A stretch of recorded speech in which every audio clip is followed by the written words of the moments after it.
Realmente es un tema bastante largo, así es que vamos a empezar de una vez, ¿ya? Entonces nos toca ver el tema de enfermedades del sistema nervioso periférico, lo que es neuropatías y polineuropatías, ¿ya?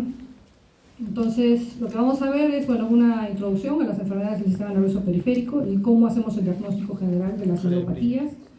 Vamos a hablar de mononeuropatías, neuropatías craneales, algunas, porque es demasiado amplio el tema, mononeuropatía múltiple, lo más importante, después polineuropatías, neuropatía diabética, antes se denominaba polineuropatía diabética, pero es un término más general, neuropatía, porque no todas son polineuropatías, como vamos a ir viendo.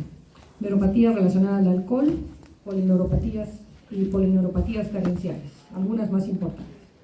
Entonces, ¿cuál es la idea de esta clase? Es que pues ustedes aprendan a reconocer las enfermedades de los nervios periféricos.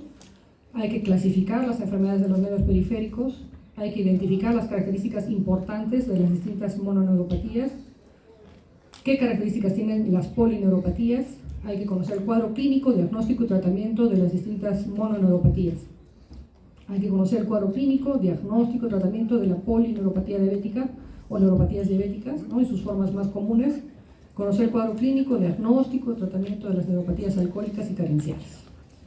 Ok, entonces empezamos la primera parte con introducción a las enfermedades del sistema nervioso periférico. Eso ya ustedes lo saben desde la primera fase y me van a responder ahora. ¿Qué comprende el sistema nervioso central? A todos los grupos que van les pregunto esto y fallan. ¿Qué comprende el sistema nervioso central? A ver. Central, ya a ver. Ahí. Encéfalo y médula espinal. Ya está, correcto. Que me digas eso, perfecto. Encéfalo, cerebro, tronco encefálico, médula. Todo lo más es periférico, así de simple, ¿ya chicos? Entonces el sistema nervioso periférico incluye raíces motoras, ¿no es cierto?, como vamos a sacar la imagen, y sensitivas, ¿no? Los 31 pares que tenemos, 8 cervicales, 12 dorsales, 5 lumbares, ¿no? Sacros, 5 y coxigio 1. Los ganglios raquídeos, los ganglios vegetativos, los plexos y los nervios periféricos. Y también están incluidos los nervios craneales, ¿ya? ¿Qué más? Los nervios periféricos tienen 3 tipos de fibras.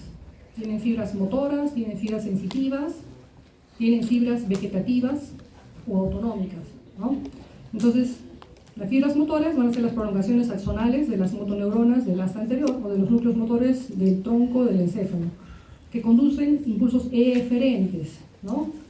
O efectores, ¿no? Motores a los músculos y terminan en la unión neuromuscular o placa motora. Las fibras sensitivas van a ser las dendritas aferentes, ¿no? Que traen información al sistema nervioso central, ¿no? Aferentes de las neuronas sensitivas del ganglio raquídeo dorsal o su equivalente en los pares craneales. Recogen la sensibilidad de distintos territorios y, como hemos dicho, conducen hasta el sistema nervioso central. Las fibras vegetativas autonómicas, simpáticas y parasimpáticas salen de la médula con las raíces motoras o su equivalente en pares craneales y forman los plexos simpáticos y nos van a inervar vasos, piel y vísceras. Entonces, dependiendo de estos componentes, esos 3 tipos de fibras que tienen los nervios periféricos, pues salen los síntomas y signos de las neuropatías, que ustedes ya lo han revisado también en la primera fase, ¿no? ¿Recuerdan cuando dijimos signos o síntomas de primera neurona y de segunda neurona? Esto es lo de segunda neurona, ¿no es cierto? Entonces, ¿qué va a haber? Compromiso motor, debilidad o pérdida de fuerza, ¿no? Atrofia o disminución del volumen del músculo, alteraciones de los reflejos, ¿no? Va a ser hiporreflexia o arreflexia, ¿no? Trastornos de la sensibilidad, hipoestesia, anestesia, hipoalgesias, analgesias, disestesias, parestesias, hiperestesias, hiperalgesias, alodinias, ¿no? Otros trastornos de la sensibilidad como vibratoria o propioceptiva. Y lo novedoso en esta clase es los cambios vegetativos que van a tener estos pacientes, ¿no? Por ejemplo, tiene que ver con el diámetro y reflejos pupilares, anhidrosis, hiperhidrosis cutáneas, atrofia de la piel, de las faneras, ¿no es cierto?, uñas, vellos, disminución del crecimiento del vello, alteración de la temperatura, tiene que ver con hilio paralítico, hipotensión ortostática, disfunción eréctil, disuria, entre otros síntomas. ¿Qué más? ¿Qué característica más tienen? Que estas enfermedades, el sistema nervioso periférico, podemos encontrar alteraciones en la electromiografía. Muchos que han rotado ya por neurología, me imagino que han visto estudios de electromiografía, ¿no? Entonces, la electromiografía es término, bueno, es un estudio que engloba dos partes. La electromiografía propiamente dicha, mio de músculo, ¿no? En que hay que insertar una aguja para evaluar también el músculo, cómo está en relación al nervio, ¿no? Y también las velocidades de conducción nerviosa. Entonces, este es un cuadrito para recordar un poquito la clasificación de las fibras nerviosas según la velocidad de conducción y el tamaño, ¿no? Tenemos fibras A, alfa, A, beta, A gamma, las fibras A delta, fibras B, fibras C, ¿no? Con distintas velocidades de conducción, ¿no? Las más rápidas, las A alfa, ¿no? De 70 a 120 metros por segundo, wow, ¿no? ¿Qué tal la velocidad? Diámetro de la fibra en micrómetros también, no son grandes, estas se encargan de la función motora, bueno, del músculo esquelético.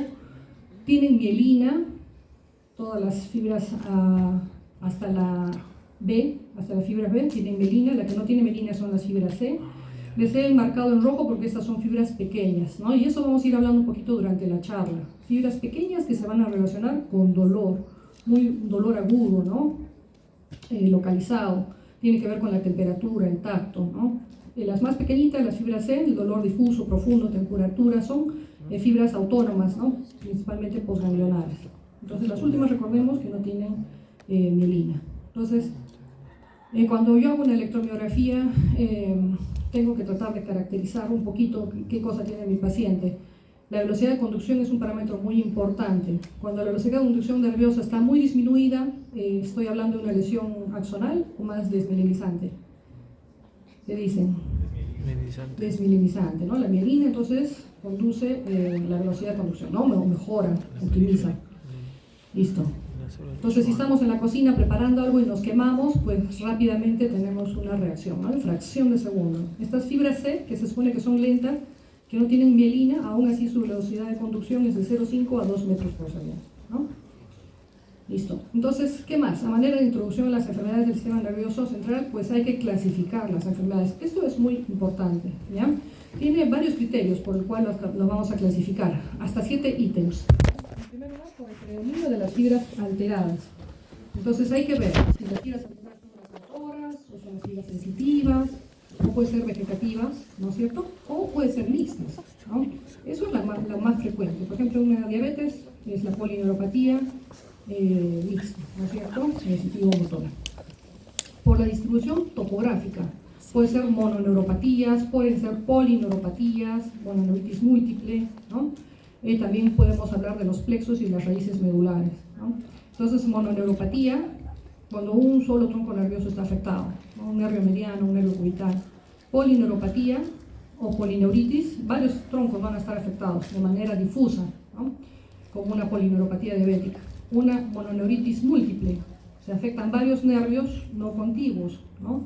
Puede ser de forma simultánea o secuencial. Primero un nervio mediano, luego un cubital de la otra mano, un sural de la pierna, un peroneo de las piernas, ¿no? Mononeuritis múltiple. Entonces consideramos también las plexopatías y las radiculopatías. ¿Listo? Entonces otra forma de clasificarlas es por la forma de presentación. Puede ser agudas, subagudas, crónicas, ¿no? Agudas en el curso de unas horas a unos días. Por ejemplo, el síndrome de Guillain-Barré, ¿no es cierto? Que en unos días puede estar el paciente con cuadriparesia, incluso puede haber cuadriplejía, puede haber compromiso respiratorio, ¿no? Es una urgencia neurológica. Ya lo tocarán ese tema en otra clase. Subagudas se inician durante unas pocas semanas, crónicas comienzan y progresan de forma insidiosa. Hay una variante crónica, el CIDP, de Guillain-Barré, ¿no? Ahora, por el curso evolutivo, ¿cómo van a ser también esas neuropatías? Pueden ser regresivas, mejoran, ¿no? Progresivas, van empeorando, pueden mantenerse estables, ¿no? Pueden ser recurrentes, ¿no? Y recidivantes. El CIDP, que es una polineuropatía inflamatoria, desmielinizante y crónica, la variante crónica del Guillain-Barré, tiene esta característica, ¿no? Mejora, empeora, por eso que se atrasa también su diagnóstico. Seguimos clasificando las enfermedades, ¿no? Del sistema nervioso central. Por la afectación histopatológica, las neuropatías pueden ser parenquimatosas, ¿no? Del parénquima, del tejido nervioso. Entonces puede ser neuronopatías, tema de las neuronas. Las más frecuentes, axonopatías, ¿no? Por una afectación del axón, degeneración axonal aguda o crónica, que se ve con frecuencia en las enfermedades metabólicas o también las degenerativas.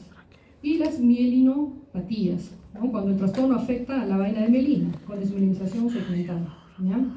Pueden ser entonces intersticiales, cuando hay alteración del tejido conectivo del endoneuro y perineuro, o vasculares, como consecuencia de un trastorno de la vasa nervorum, ¿ya?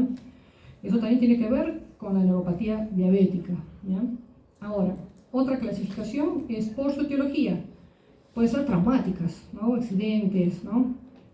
Fracturas, inmunoalérgicas, también puede ser, infecciosas, también puede ser por enfermedades sistémicas, hereditarias y tóxicas, ¿no? Entonces esa es la etiología. Otra clasificación menciona que pueden ser hereditarias o pueden ser adquiridas, ¿ya? Entonces hereditarias he visto que se ven hasta en un 42% de los pacientes. Listo. Entonces, ¿cómo hacemos el diagnóstico en general de las neuropatías? ¿Ya? Bueno, esto se va a basar en los síntomas que presenta el paciente. La anamnesis siempre va a ser importante, ¿no? En todo. Entonces, los hallazgos de signos en la exploración también van a ser importantes. Los estudios eléctricos que hemos estado mencionando, la electromiografía. Pruebas, exámenes auxiliares, pruebas genéticas, biopsia de nervio, se puede llegar también a realizar. Los síntomas a veces son monótonos, no es claro, a veces es un poco difícil. Hay pacientes, por ejemplo, ahora tenemos una paciente en piso de neurología que tiene adormecimiento de medio cuerpo. Entonces es algo subjetivo, no lo podemos sentir nosotros. Pero hay muchas enfermedades que pueden dar, ¿no? Pero insiste que tiene un cierto adormecimiento. Entonces estamos pensando en esto central, es periférico, o también de repente es psicosomático, ¿no? Tiene un poco de ansiedad, depresión. Entonces, a veces los síntomas son un poco difíciles de definir. Entonces, ¿qué nos ayuda también? Lo que hemos estado hablando en la clasificación. ¿Cómo ha sido la forma de comienzo? La evolución, ¿no? El predominio de los síntomas, ¿no? Va a ser más distales, van a ser más proximales, simétricos, asimétricos, ¿no? Si hay síntomas asociados. La distribución topográfica, ¿no es cierto? La historia personal del paciente, ocupacional, ¿no? También tiene que ver orientación sexual, consumo de alcohol o drogas, viajes recientes o viajes, ¿no? También historia familiar, medicamentos. También les voy a presentar toda una lista de medicamentos que pueden desencadenar neuropatías, ¿ya? Los hallazgos en estudios eléctricos como la electromiografía, como les estaba mencionando, ¿no? Electromiografía que incluye la electromiografía propiamente dicha y los estudios de conducción nerviosa. Esto va a ser válido para neuropatías de fibras grandes, pero vamos a ver que hay neuropatías también de fibras pequeñas, ¿ya? Entonces la electromiografía nos debe ayudar a definir si es una lesión axonal o si es desmielinizante, si es de fibra pequeña o fibra grande, ahí por descarte, ¿no? Si sale normal la electromiografía, pero el paciente tiene síntomas, pues hay la posibilidad que sea una enfermedad de fibras pequeñas. Si es asimétrico o es asimétrico, si es un predominio sensitivo o es motor o mixto, ¿no es cierto?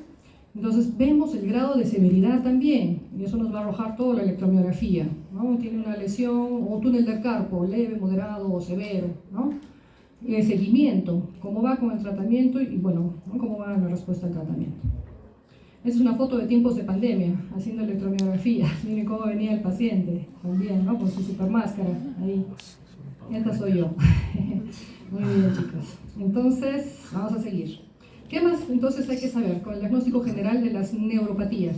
Por las fibras pequeñas, para las fibras pequeñas hemos dicho que la electromiografía ayuda o no ayuda.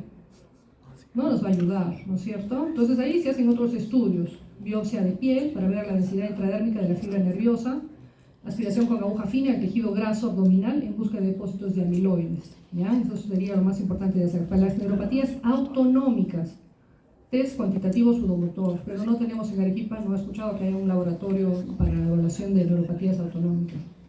Estudios de resonancia magnética, ecografía neuromuscular, para hacer un diagnóstico por descarte de otras patologías, ¿no? Compresivas de repente, ¿no? Discopatías compresivas. La ecografía hacen ahora también de la muñeca para ver cómo está el túnel del carpo. Estudios genéticos e inmunológicos, también se puede hacer, ¿no? Estudios genéticos estamos un poco atrasados en eso, pero en otros países sí se hace un poco más. En ocasiones biopsia de nervio, en ocasiones, pero en nuestro medio a veces hacemos un poquito más cuando no estamos seguros del diagnóstico. Para buscar vasculitis, amiloidosis, la variante crónica del Guillain-Barré, CIDP, atípicos, ¿no? Pese a todos nuestros esfuerzos, pues a veces no logramos un diagnóstico etiológico, ¿no? Alrededor de más del 30% quedan sin un diagnóstico etiológico, sin una causa aparente. Pero tenemos que seguir insistiendo y tratar de hacer un diagnóstico lo más temprano posible, ¿ya? Es la lista de medicamentos que le prometí, asociados a neuropatías. Tenemos piridoxina. ¿Qué es la piridoxina? Vitamina B6, exactamente. O sea que no abusemos, ¿no? No abusemos de las vitaminas, ¿no? Vitamina B6, B12, puede haber hipervitaminosis también, ¿ya? La fenitoína, ¿qué es?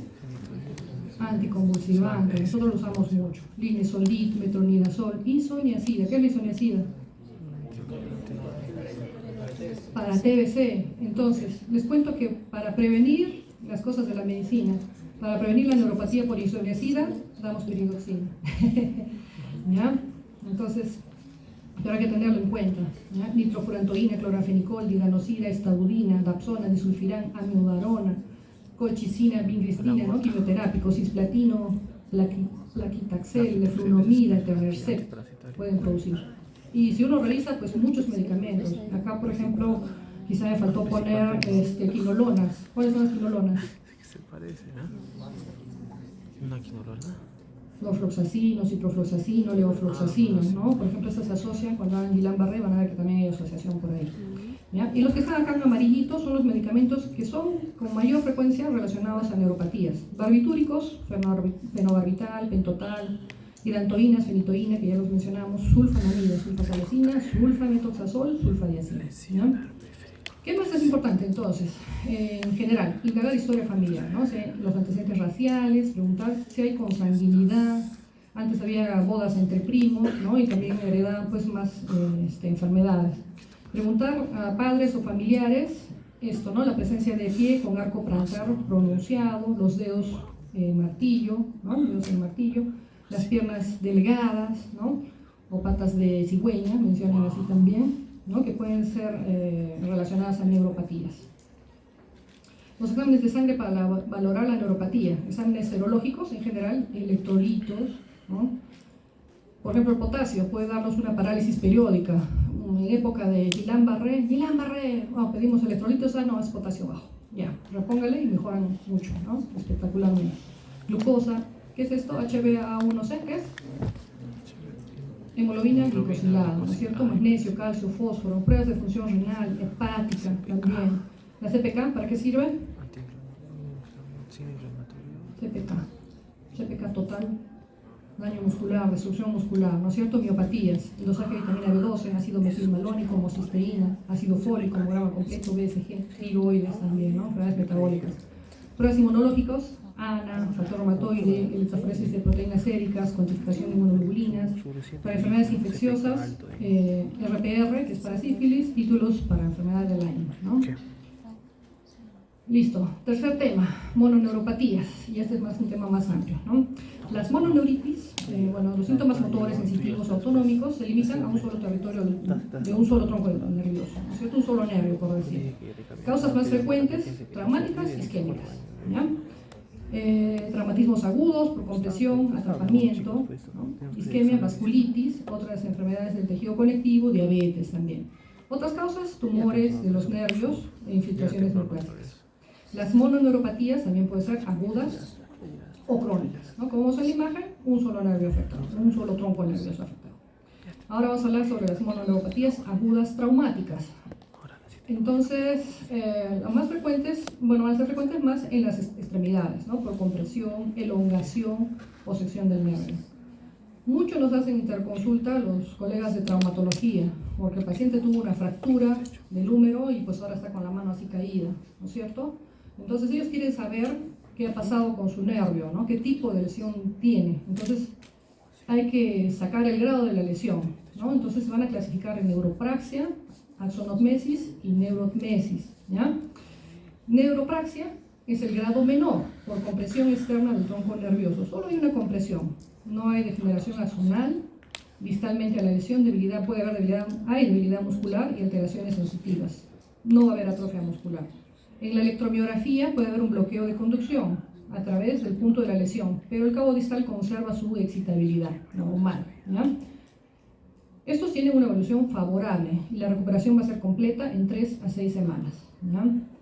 Segundo, la axonotmesis. Acá va a haber una pérdida de la continuidad anatómica de una parte o todas las fibras nerviosas. Hay un daño axonal, por eso axonotmesis, ¿no? Pero se conserva anatómicamente el tronco nervioso. Suelen ser por estiramiento del nervio. Entonces va a haber una rotura del axón y de ahí va a haber un proceso de degeneración axonal, distal y del soma neuronal, del cuerpo neuronal. Se va a llamar degeneración valeriana. Luego va a haber un intento de regeneración que trata de alcanzar su diana anatómica, ¿no? Entonces, la regeneración axonal se realiza a una velocidad de 1 a 3 milímetros por día, lentito, ¿no? Y la cuantía de reinervación va a ser muy variable. O sea que muchos pueden quedar con secuela con esta lesión de axonotmesis, pueden quedar con secuela. Síntomas variados, debilidad distal a la lesión, amiotrofia, cambios tróficos, trastornos sensitivos. En la electromiografía va a haber disminución de los potenciales motores y sensitivos proporcional al daño axonal y la recuperación va a ser en meses, ¿no? Entonces, como hemos dicho, cambios tróficos, como vemos aquí, puede haber pérdida incluso de la huella digital, cambios tróficos de las uñas, vellos, atrofia cutánea, ¿no? Atrofia de la piel también. Y el tercero es la neurotmesis, que es una lesión traumática grave, ¿no es cierto? Eso va a ser por lesiones cortantes, un objeto cortante que secciona el tronco nervioso. Entonces, va a haber una degeneración valeriana, pero no hay regeneración, ¿ya? Entonces, los síntomas van a ser similares a una axonotmesis. En la electromiografía hay que hacerlo a los 8 días, ¿no? Para ver cómo está el nervio inexcitable. Entonces, el traumatólogo nos pregunta, ¿cómo está el nervio? Roto, no hay estímulos el nervio mediano, debe salir una onda, plano, no sale nada. Le doy al máximo volumen del estímulo eléctrico y no sale nada, ¿no? Inexcitable. Entonces, se recomienda reparación quirúrgica. Eso quiere saber el traumatólogo. ¿Qué hay que hacer? Hay que entrar a sala, operaciones, hay que reparar el nervio, ¿no? Precoz, cuanto antes mejor, ¿no? Hay que hacer una sutura epineural o fascicular mediante un injerto de un nervio sensitivo con posibilidades de regeneración. Con posibilidad, pero lo más probable es que quede secuela. Terapia física, igual, ¿no? Entonces, lo que hemos dicho, la clasificación de las lesiones nerviosas traumáticas, neuropraxia, solamente hay una compresión, ¿no es cierto? Algo muy leve, se recupera muy bien, en 3 a 6 semanas, axonotmesis, ya hay daño axonal, regeneración, ¿no? 1 milímetro 3 por día, neurotmesis y hay sección del nervio, ¿no? Degeneración valeriana, pero no va a haber regeneración. Listo. Entonces, hemos visto un poco lo que es traumáticas. Ahora las neuropatías agudas isquémicas, menos frecuente que las traumáticas, por disminución del flujo vascular en la vasa nervorum, lo que irriga el nervio, ¿no es cierto? Los pequeños vasitos que irrigan los nervios.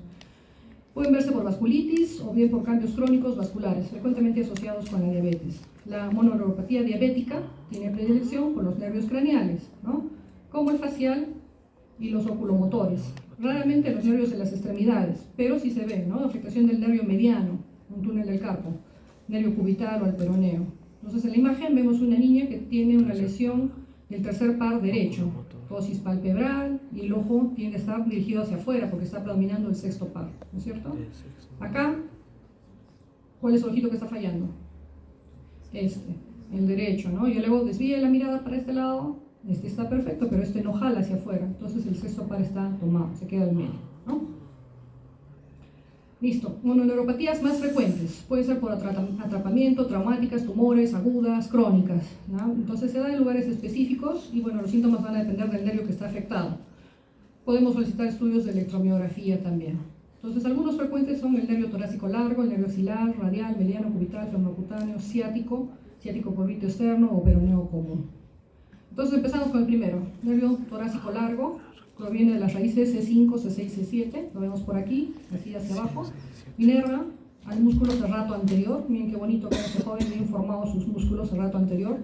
Es el músculo fijador de la escápula, ¿no? Al extender los brazos vamos a ver una escápula alada. Esto se da por lesiones en el cuello, ¿no? Cargar peso, en las mochilas a veces, ¿no? Biopsias de ganglios, algo que haya podido producir este nervio. ¿Listo? Después, nervio axilar. Nervio axilar proviene de las raíces C5, C6, viene por aquí, por la axila, ¿no es cierto? Va a inervar al músculo deltoides principalmente, y el redondo menor también, ¿no? Entonces, esto se va a dar por traumatismos agudos, laborales, accidentes de tránsito, fracturas, ¿no? Luxaciones de la cabeza, del húmero, rara vez por compresión crónica, ¿no? Entonces, acá, ¿qué va a pasar? Que el paciente no puede elevar o abducir el brazo por encima de 30 grados, ¿no? Nervio radial proviene de las raíces C5, C6, C7, C8 y D1. ¿Okay? viene por aquí, es un nervio muy caracterizado por la extensión, ¿no es cierto? La extensión de la mano. Nervio al tríceps braquial, supinadores, largo, extensor del carpo, radiales, cubitales, extensores común y propio de los dedos de la mano. Puede comprimirse en varios niveles, a nivel de la axila, como vemos el ejemplo acá de una persona que usa esas muletas. Estas muletas ya casi no se usan, ya no usan más las que son para agarrar, ¿no? Con la mano ahí y fijaron por el codo, porque se veía estas lesiones del nervio radial, ¿no? A nivel del brazo, por fracturas, ¿no? Vemos que hay una lesión acá del nervio.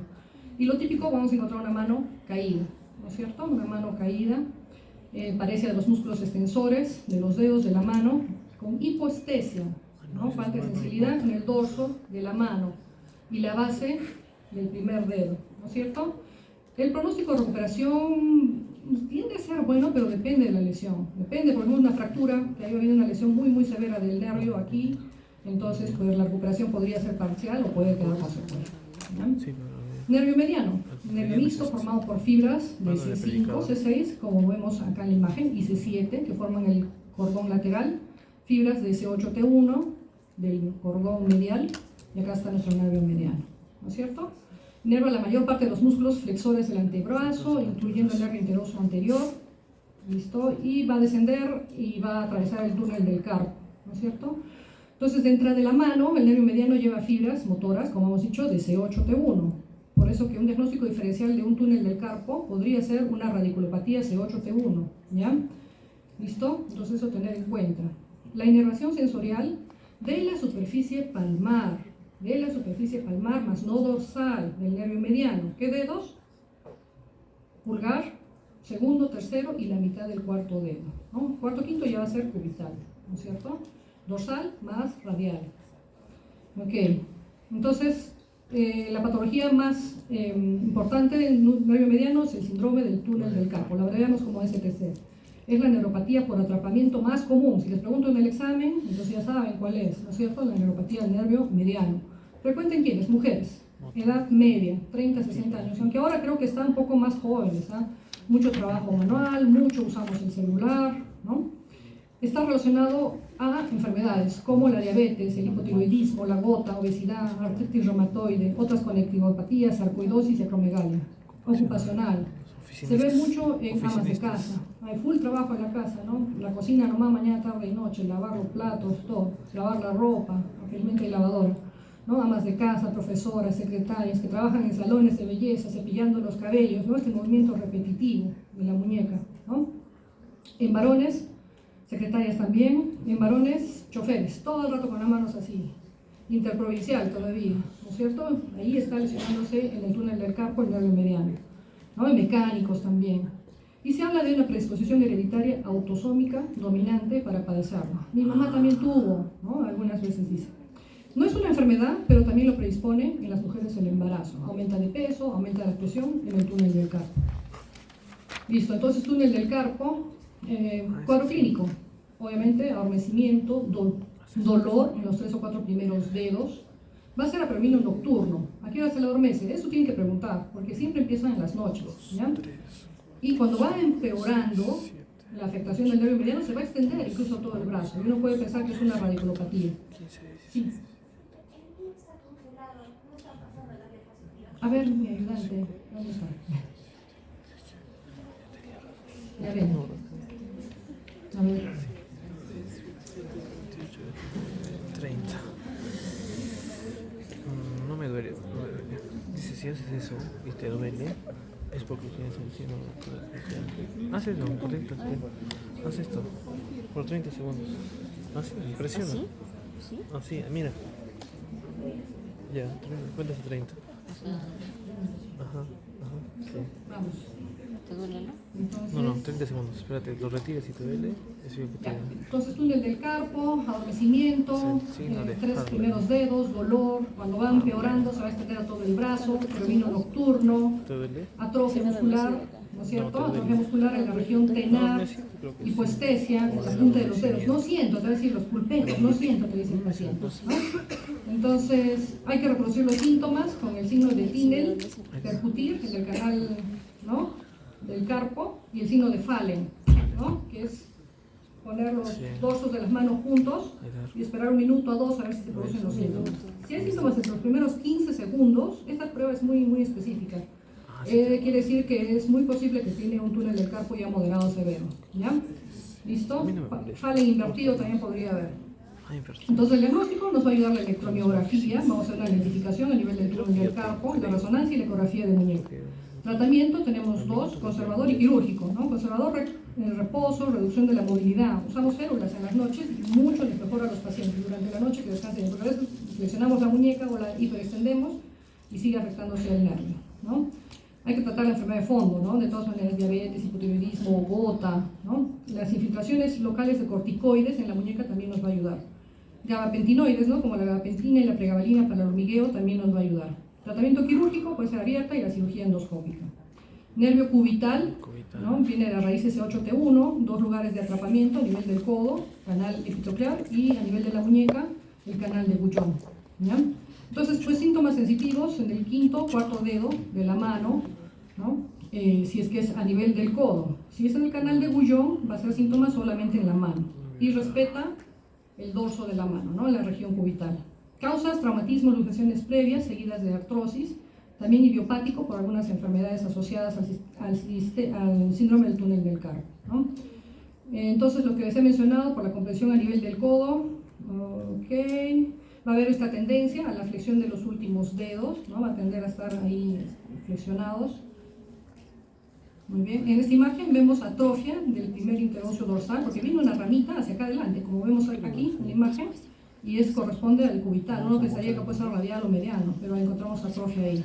Y atrofia acá también, en el abductor corto del 5º dedo, a diferencia de esta manito que está bien, ¿no?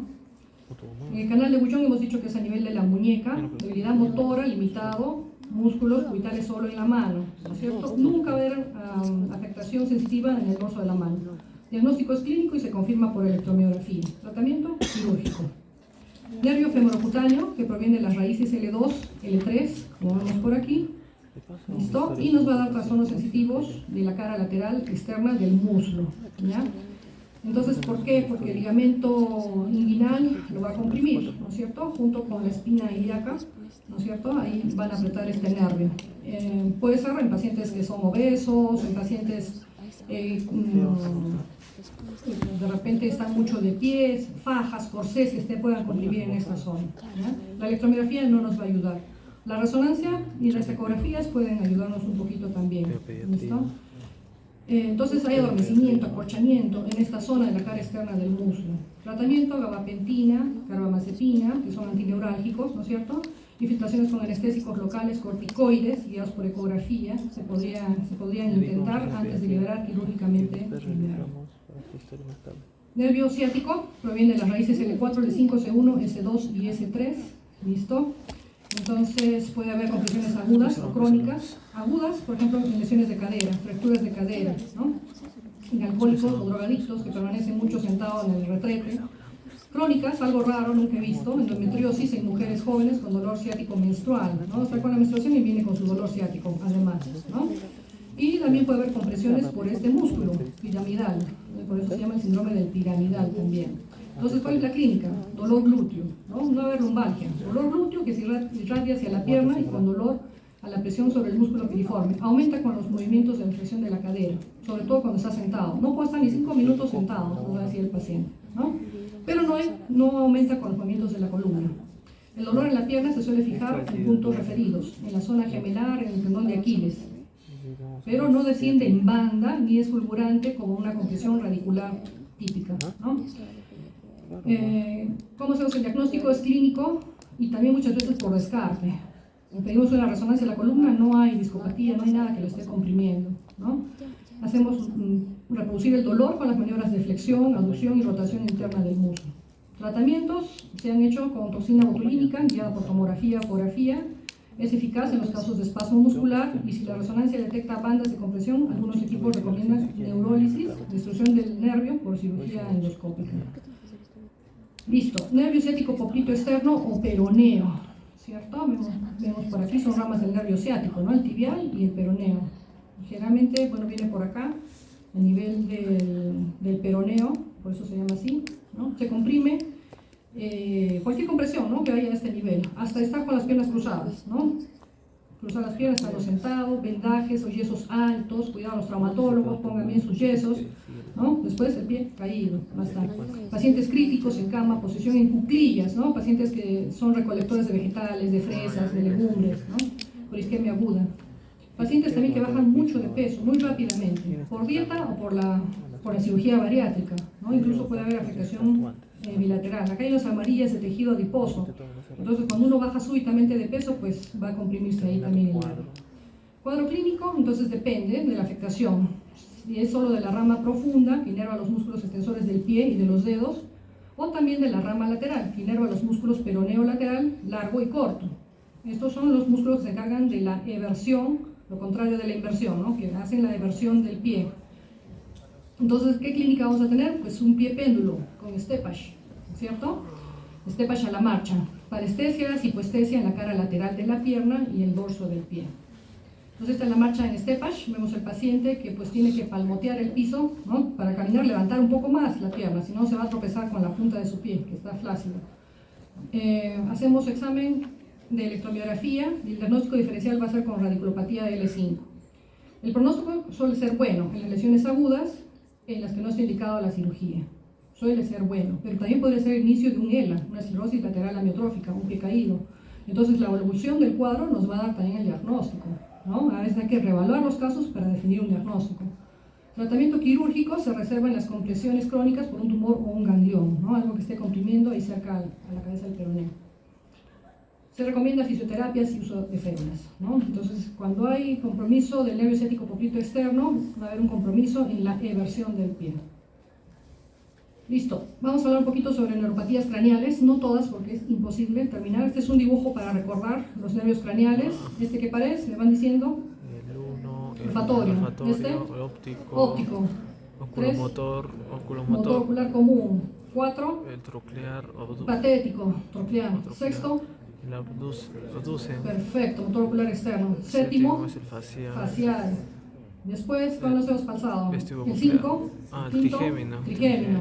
5, 6, 7, 8, El vestibular, vestíbulo coclear. 9, el osofaringio, 10, el vago, vago. 11, accesorio o accesorio. espinal. Correcto, muy bien. Entonces, ahora vamos a tocar un poquito sobre lo que es nervio trigémino, glosofaringio, nervio vago, hipogloso, Hipogloso. accesorio espinal y facial. ¿Ya? Ahí está.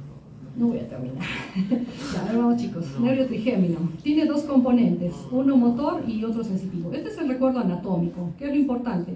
Bueno, acá tenemos las fibras sensitivas, 3 ramas, ¿no es cierto? Oftálmica, maxilar superior, maxilar inferior, se encarga mucho de la sensibilidad de, incluso cavidad nasal, oral, ¿no? Mandibular superior, mandibular inferior. También tiene su parte motora, que inerva el músculo macetero y los temporales, ¿no es cierto? Ok. Entonces, nervio trigémino, acá están las 3 ramas, los dermatomas, primera, segunda, tercera, y de ahí sale nuestro examen clínico también. No examinemos acá, porque acá es C2, depende de la raíz C2, tenemos que examinar acá adelante, ¿ya? Para buscar la sensibilidad. Entonces, los pacientes que tienen afectación del nervio trigémino tienen dolor en la cara, puede afectar una o varias ramas, intenso, insoportable, ¿no? Va a ser el dolor de estos pacientes. Esto, adormecimiento a veces del mentón, ¿no? También puede ser una afectación del nervio trigémino. Entonces, hipoestesia cutánea, puede haber abolición del reflejo corneal. Recuerden que tiene 2 nervios craneales implicados con el reflejo corneal, el quinto y el séptimo par. Quinto sensitivo, motor por el auricular de los párpados, el séptimo. Puede haber queratitis por la anestesia de la córnea, o sea, que se puede inflamar y ulcerar incluso la córnea y producir ceguera en los pacientes. Entonces, también hay una alteración motora, ¿no es cierto? Entonces, va a haber desviación de la mandíbula hacia el lado de la lesión al abrir la boca, ¿no? O sea, que se va a desviar a un ladito. No va a haber el relieve cuando hacemos comprimir o apretar los dientes, ¿no? Del músculo macetero y de los temporales. Podemos hacer electromiografía, poner una agujita de repente en el macetero y ver cómo está, si está denervado, si hay signos de renervación o no. Entonces, el nervio trigémino, pues, para hacer diagnóstico de una afectación del nervio trigémino tenemos que usar exámenes de imagen, ¿no? Como la resonancia, son muy importantes porque hay que ver el tronco cefálico y en tomografía no va a ser posible verlo bien. Líquido cefalorraquídeo, un estudio puede hacerse dependiendo de cada caso, ¿no? ¿Qué más? Es importante. Causas, una neuralgia del quinto par, ¿no? herpes zóster, como vemos acá en la imagen, rama oftálmica, ¿no es cierto? En un joven que tenga dolor, ¿no? O hipoestesia, o que se le desvíe, ¿no? Podemos pensar en esclerosis múltiple, gliomas, malformaciones arteriovenosas, metástasis, entre otras. Tratamiento sintomático, bueno, o de la causa subyacente, ¿no? En la imagen vemos un tumor de ángulo ponto-cerebeloso, ¿no? Podría ser un meningioma que está comprimiendo el tronco encefálico, la protuberancia, seguro que está comprimiendo el quinto, el séptimo, el octavo par. La neuralgia del trigémino, este sí es un tema aparte importante, ¿no? Conocido también como el tic dolurex, porque el paciente hace como un gesto, una mueca, cada vez que le viene el dolor, ¿no? Que es insoportable. Es recurrente, se hace crónico. Las ramas más afectadas es la B2 y la B3, ¿no? Es el 35% de los pacientes. Y es unilateral. Cuadro clínico, ataques de dolor unilateral, más del lado derecho, una vez al día, más de 12 por hora, o más de 100 al día puede venir, ¿no? Esas crisis de dolor. Gatillos, al comer, hablar, sonreír, tomar bebidas frías o calientes, al cepillarse los dientes, al sonarse la nariz, tocarse la cara, afeitarse, incluso el aire frío, estar en el sol te desencadena estas crisis de dolor, ¿no? Al hablar, hay pacientes que vienen y no te quieren ni mover la boca porque les va a venir la crisis de dolor. Localización del dolor es un punto precisado por el paciente. Entonces, en el 60% va del ángulo de la boca, al ángulo de la mandíbula, ¿ya? 30% del canino hacia arriba, ¿no es cierto? Hacia el ojo. 5% se afecta a la rama oftálmica. ¿Cómo es el dolor? Como hemos estado mencionando, intenso, severo, paroxismal, lancinante, con una descarga eléctrica, dura segundos a minutos y calma totalmente entre los ataques y rara vez se va a dar en el sueño. Listo. ¿Cómo hacemos el diagnóstico? Con los criterios de la International Headache Society para la neuralgia del trigémino. Hay que hacer resonancia magnética, de todas maneras, principalmente en jóvenes, ¿no? Para descartar de pronto tumores, esclerosis múltiple, gliomas continuos. Angioresonancia cerebral nos va a ayudar a detectar algún vaso aberrante que esté comprimiendo el quinto par, ¿no? Generalmente la arteria cerebelosa superior va a ser la más implicada. Estos son los criterios para neuralgia del trigémino, que sean ataques paroxísticos de dolor que duran desde una fracción de segundo hasta 2 minutos.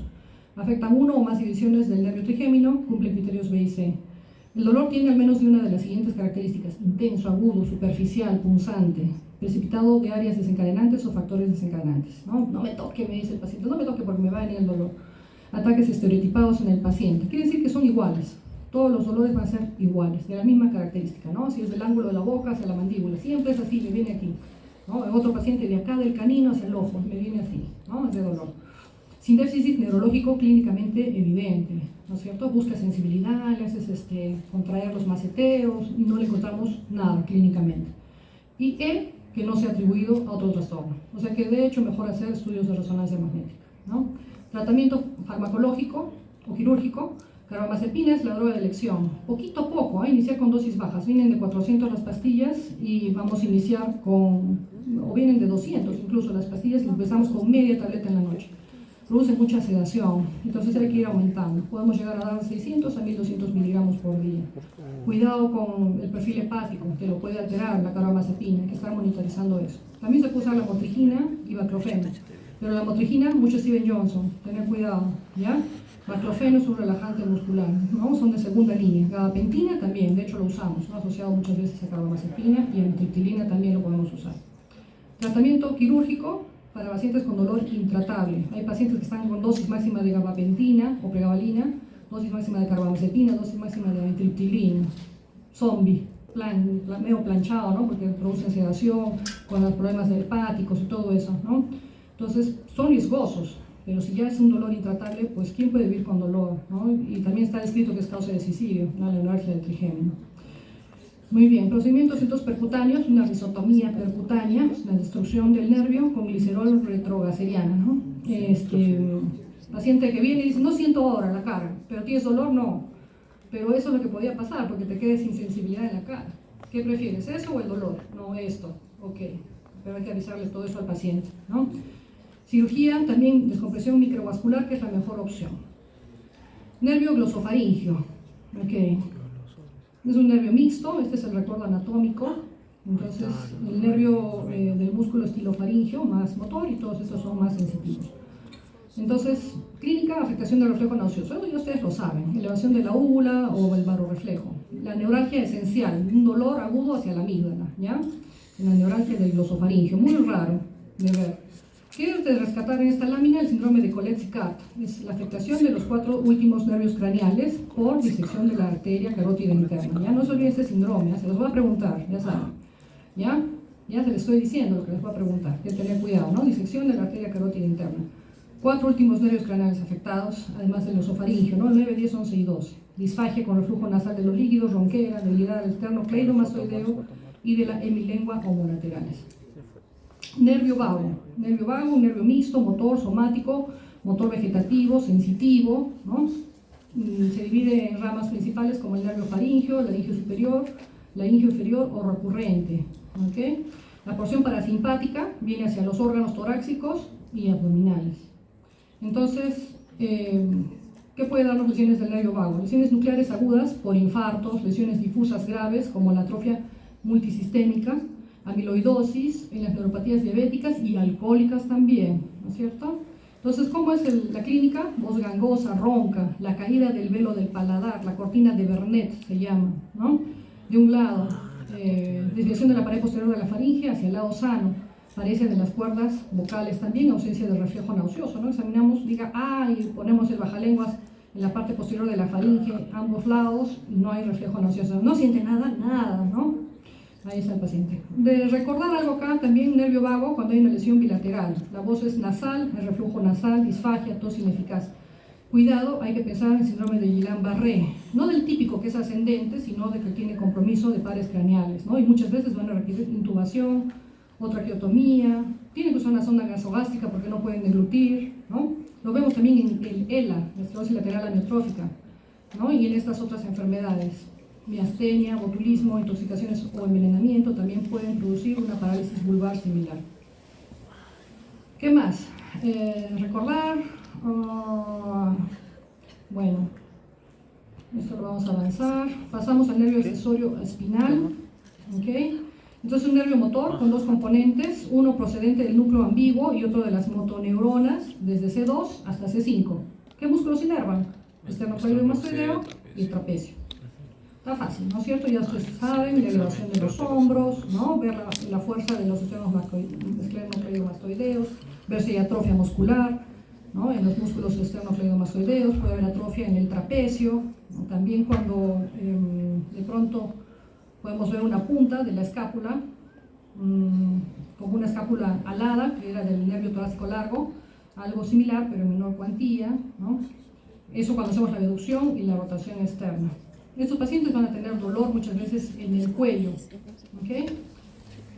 Puede verse por intervenciones traumáticas, ¿no? Por anomalías vasculares, quistes en el cuello, globus del agujero yugular, carcinomatosis, metástasis, y también lo vemos acompañado de otros nervios craneales, ¿no? El 9, 10 y el 12. El hipogloso es un nervio más motor, ¿no es cierto? Motor. Inerva la lengua principalmente, ¿no es cierto? Músculos intrínsecos y extrínsecos de la lengua. ¿Okay? Y vamos a ver lo que se ven lesiones unilaterales infrecuentes por tumores o metástasis en su salida por el agujero condilio. Lesiones combinadas con las de los otros nervios craneales próximos, ¿no? El 9, el 10 y el 11. Puede verse en las disecciones de la carótida interna del cuello, ¿no? Como el síndrome de Colet-Sicard, ¿no? Aneurismas carotidios, infecciones locales, accidentes quirúrgicos, tumores del espacio retroparotidio, retrofaringio, tumores del cuello, de las glándulas salivares pueden afectarnos, ¿no? Además, siringobulbia, lesiones vasculares o desmielinizantes. Lesiones bilaterales son raras, aunque no tan raras. Últimamente vemos un poco más ELAs, esclerosis laterales amiotróficas, por tumores. Diagnóstico, empiezan con cierta dificultad para pronunciar la R, la L y la T, ¿ya? Para mover los elementos en la lengua, ¿okay? En las paredes unilaterales la lengua se desvía al sacarla, ¿no? Al sacarla de la boca hacia el lado parético. Vemos en esta imagen una atrofia de la lengua, ¿no es cierto? Si vemos un videíto, de pronto hay fasciculaciones también, ¿no? ¿Okay? Paredes bilaterales, la lengua no se va a poder protruir, ni mover a un lado ni al otro, ¿no? Podemos hacerlo a esto al paciente también. A ver la lengua para un lado, por dentro, y vemos la fuerza que tiene, ¿no? La fuerza del músculo lingual. La lengua se va a atrofiar y, como les mencioné, pueden aparecer fasciculaciones. Nervio facial. complicado el nervio facial, ¿no? Un poco. Pero bueno, lo importante es que pues, tiene una porción motora, táctil, gustativa, vegetativa, pero lo mayor es que sea una parte motora, ¿no es cierto? Depende de dónde está la lesión, afectando, por ejemplo, en esta parte, por debajo del ganglio geniculado, puede ser solamente ramas motoras, ¿no es cierto? En la porción vertical de aquí puede tener compromiso de la parte gustativa, ¿no es cierto? Y también de la secreción salival, va a estar disminuido. Si es en la porción horizontal aquí, en la porción horizontal antes del ganglio geniculado, entonces puede haber afectación de las glándulas lagrimales, ¿no? Del sentido del gusto, de la secreción salival, todo va a estar afectado a partir de aquí, ¿no es cierto? Y los músculos faciales de la expresión. Entonces, el cuadro clínico, alteración de la función motora, auditiva, del reflejo corneal, que ya hemos estado mencionando, ¿no? En la función, en la parte de la alteración auditiva, puede haber hiperacusia, si se paraliza el músculo del estapedio. Ya ustedes saben, hipotonía, debilidad, este es el lado de la cara afectado en esta imagen, ¿no es cierto? Borramiento de surcos frontales, borramiento de surcos nasogenianos, este es el signo de Bell. Cuando decimos cierra los ojos, en su intento de cerrar este ojo, el globo ocular se va hacia arriba, ¿ya? Este es el signo de Bell. Puede haber sincinesias, esto ya ser en la fase crónica, una serie de movimientos anormales con signos de reinervación aberrante. O sea que yo le digo sonríe al paciente y se le cierra el ojo. Cierra el ojo, y como que jala la parte de la boca. ¿Ya? También puede haber síndrome de lágrimas de cocodrilo. Está comiendo y lagrimea el paciente, ¿no? Puede haber espasmo bifacial, mioquimias faciales también. ¿Qué es importante recordar acá también? El diagnóstico topográfico cuando hay una lesión del nervio facial, ¿no? Hay que definir si es central o si es periférico. Esto es muy importante.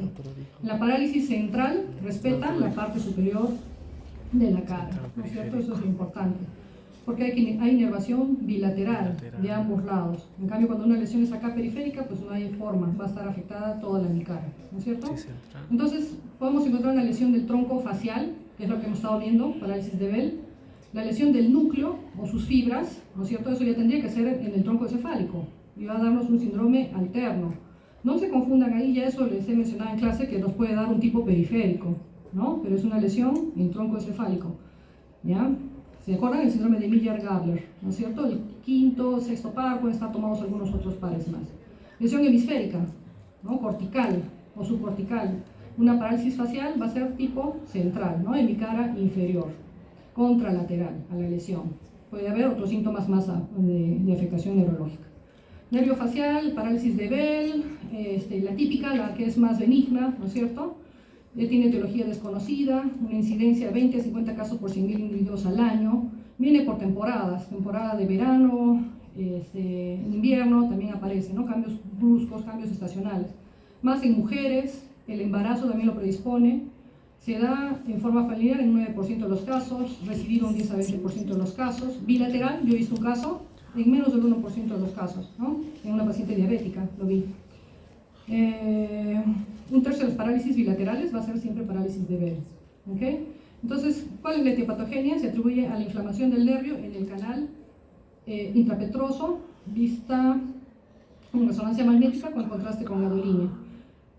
Puede haber un antecedente de una infección respiratoria previa, puede haber antecedente de virus herpes relacionado, temporada de COVID, full, en relación a la vacuna y a la propia enfermedad, pero no se ha determinado sin un riesgo específico, ¿no? Predisposición por la edad, diabetes, embarazo, hipertensión arterial, síndrome de Tolosa-Hound, ¿no? Que es trombosis del seno cavernoso, se acompaña de compromiso de otros pares craneales. Clínica de la parálisis de Bell, aguda, pero va progresando. En 1 o 2 días, empecé un poquito acá, que se me caía la saliva, pero hoy día ya amanecí peor, ¿no es cierto? Precedida de dolor de intensidad moderado, acá detrás de la orejita, retroauricular o mastoideo, ¿no? El 90% de los pacientes que tienen parálisis facial empezaron con días previos un dolorcito en la parte retroauricular, pero no todos los que tenemos un dolor retroauricular hacemos una parálisis facial.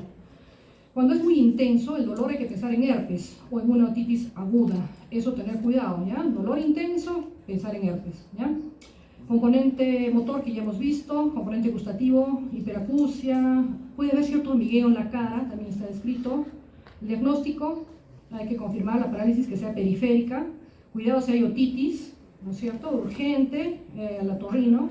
Entonces tenemos que realizar un examen otológico del oído, un examen ocular, un examen oral del gusto, ver la salivación, y hay que descartar compromiso de otros pares craneales, ¿no? Y otras focalizaciones, como las que se pueden ver en un síndrome alterno.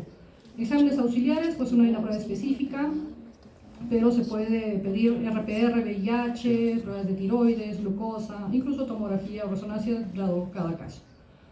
Pronóstico, esto también es interesante porque el paciente quiere saber si se va a recuperar o no, ¿no? Entonces tiene una evolución favorable en el 90% de los casos, cuando es una parálisis incompleta. Cuando es completa, solo se recuperan totalmente el 60%. Los que están mucho mejor hacia el mes, esos van a recuperarse al 100%, pero los que están hacia el mes todavía muy comprometidos, probablemente les va a quedar secuela. Peor pronóstico, si es diabético, si es hipertenso, tiene más de 60 años. Niños, también he visto niños de 3 años, uno de 8 meses, con parálisis facial, ¿no? Llora con un ladito nada más de la cara, ¿ya? Pero tiene un buen pronóstico, una recuperación casi del 100%. Electromiografía, entre el 5º y 7º día podemos hacer de la cara, hasta el 8º día, después del comienzo se detecta denervación completa. Lo hacemos en pacientes escogidos, ¿no? Que tienen pues un grado 6 de la escala de Haus-Rachman, que es para evaluar la parálisis facial, y bueno, no lo hacemos realmente de rutina, ¿no? Pero si está muy comprometido, pues el pronóstico no va a ser bueno. Entonces, el tratamiento debe ser precoz, dentro de las primeras 72 horas, prednisona, corticoides, ¿no es cierto? Es el tratamiento de elección, 1 miligramo por kilo por día durante 6 días, o hasta un máximo de 60 miligramos por día. Hay distintos esquemas de acuerdo a la biografía que se revisen, ¿no? Lo que sí hay que hacer es un descenso progresivo en total de 10 días.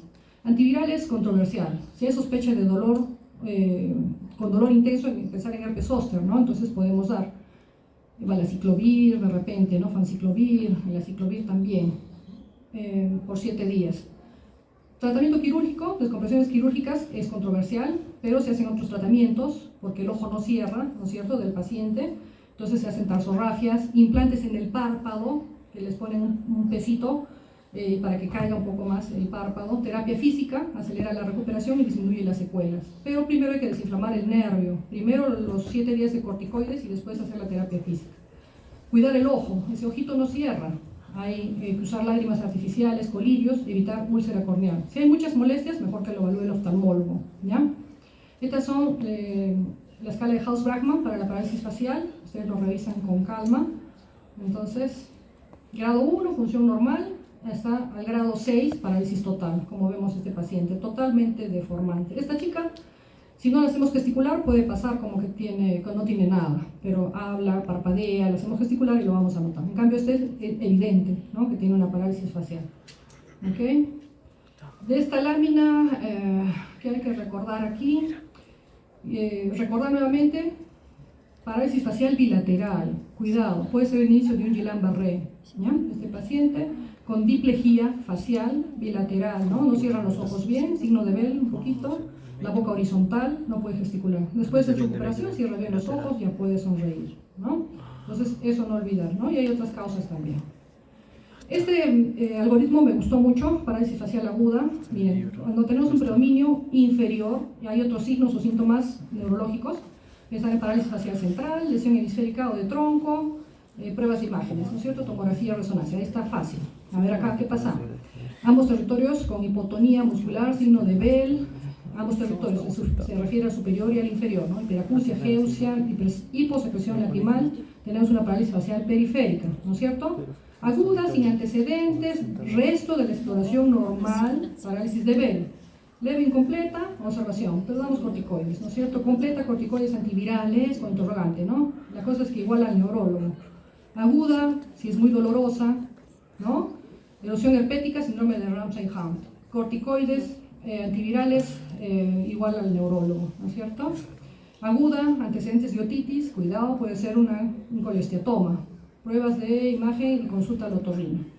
Aguda, progresiva, empiezan otros pares craneales, otros síntomas, ¿no? Bilateral, Guillain-Barré, borreliosis, sarcoidosis, otras etiologías, ¿ya? Síndrome de Ramsay-Hunt, rapidito, también entonces compromiso del séptimo par, con herpes, ¿no es cierto? Herpes ótico, a veces esta orejita se hace terriblemente inflamada, ¿no? Con celulitis, y puede haber compromiso de otros pares craneales, el quinto, el sexto, el octavo, el noveno y el décimo. El paciente, además de la parálisis facial, puede tener acúfenos, sordera, vértigo, ataxia, nistagmos. Es muy doloroso, ¿no? De por sí por el herpes. ¿Listo? Entonces, tratamiento aciclovir, famciclovir, ahí están las dosis, valaciclovir, durante 7 días por vía oral, prednisona. Acá también vamos a usar prednisona por la parálisis facial, para el dolor también nos va a aliviar. ¿Listo? Para el dolor neuropático, pregabalina, gabapentina, mitriptilina, antibióticos si es que hay celulitis. Muchas veces, hospitalizamos, ¿no?, al paciente y le ponemos también incluso aciclovir intravenoso. Depende de cada caso. Complicaciones, cuidado, encefalitis. Hasta con un herpes, con un Ramsay Hunt, y empieza con cefalea, vómitos, compromiso de sensorio, pensar en encefalitis. Compromiso del 12 par también podría haber como una complicación, incluso meningitis, ¿no? Ok. Espasmo hemifacial. Lo vamos a pasar, creo que ya es demasiado. Bueno. Después, mononeuropatía múltiple o multineuritis. ¿Ok? Ya es otro tema, ¿no es cierto? Mononeuropatía. Este es más cortito, chicos. Afectación asimétrica y sucesiva. Parchado, como les decía, un nervio mediano de aquí, un cubital sensitivo de allá, un peroneo de acá, ¿no? Entonces, la definición es afectación de 2 o más nervios periféricos en más de una extremidad, ¿ya? Incluyendo pares craneales, a menudo asincrónica, o sea que empezó en una mano, se le pasó y luego está en la pierna, ¿no? O en el otro brazo, así. ¿Okay? Pero hay que tratar de hacer el diagnóstico pronto, porque en algunos casos pues no es asincrónica y más bien es como que algo progresiva y uno puede pensar que es una polineuropatía y no una mononeuropatía múltiple cuando avanzó esto, ¿no? Entonces la importancia de identificarla es estas mononeuropatías múltiples o multineuritis, es que las posibilidades etiológicas son relativamente restringidas. El mejor diagnóstico y tratamiento, ¿no? Todos estos cuadritos nos resumen las etiologías más frecuentes de las mononeuritis y mononeuritis múltiples. Lo que quiero recalcar es la vasculitis. Es lo más frecuente en mononeuropatías múltiples, ¿ya? Ok, entonces el diagnóstico de vasculitis y del tipo de que se trate se realiza por los datos clínicos, ¿no es cierto? Del tipo de vasculitis. Puede ser una mononeuritis múltiple asociada al síndrome de afectación del estado general, si tiene púrpura, si tiene nódulos cutáneos palpables, si tiene hipertensión, asma, síndrome de Sjögren.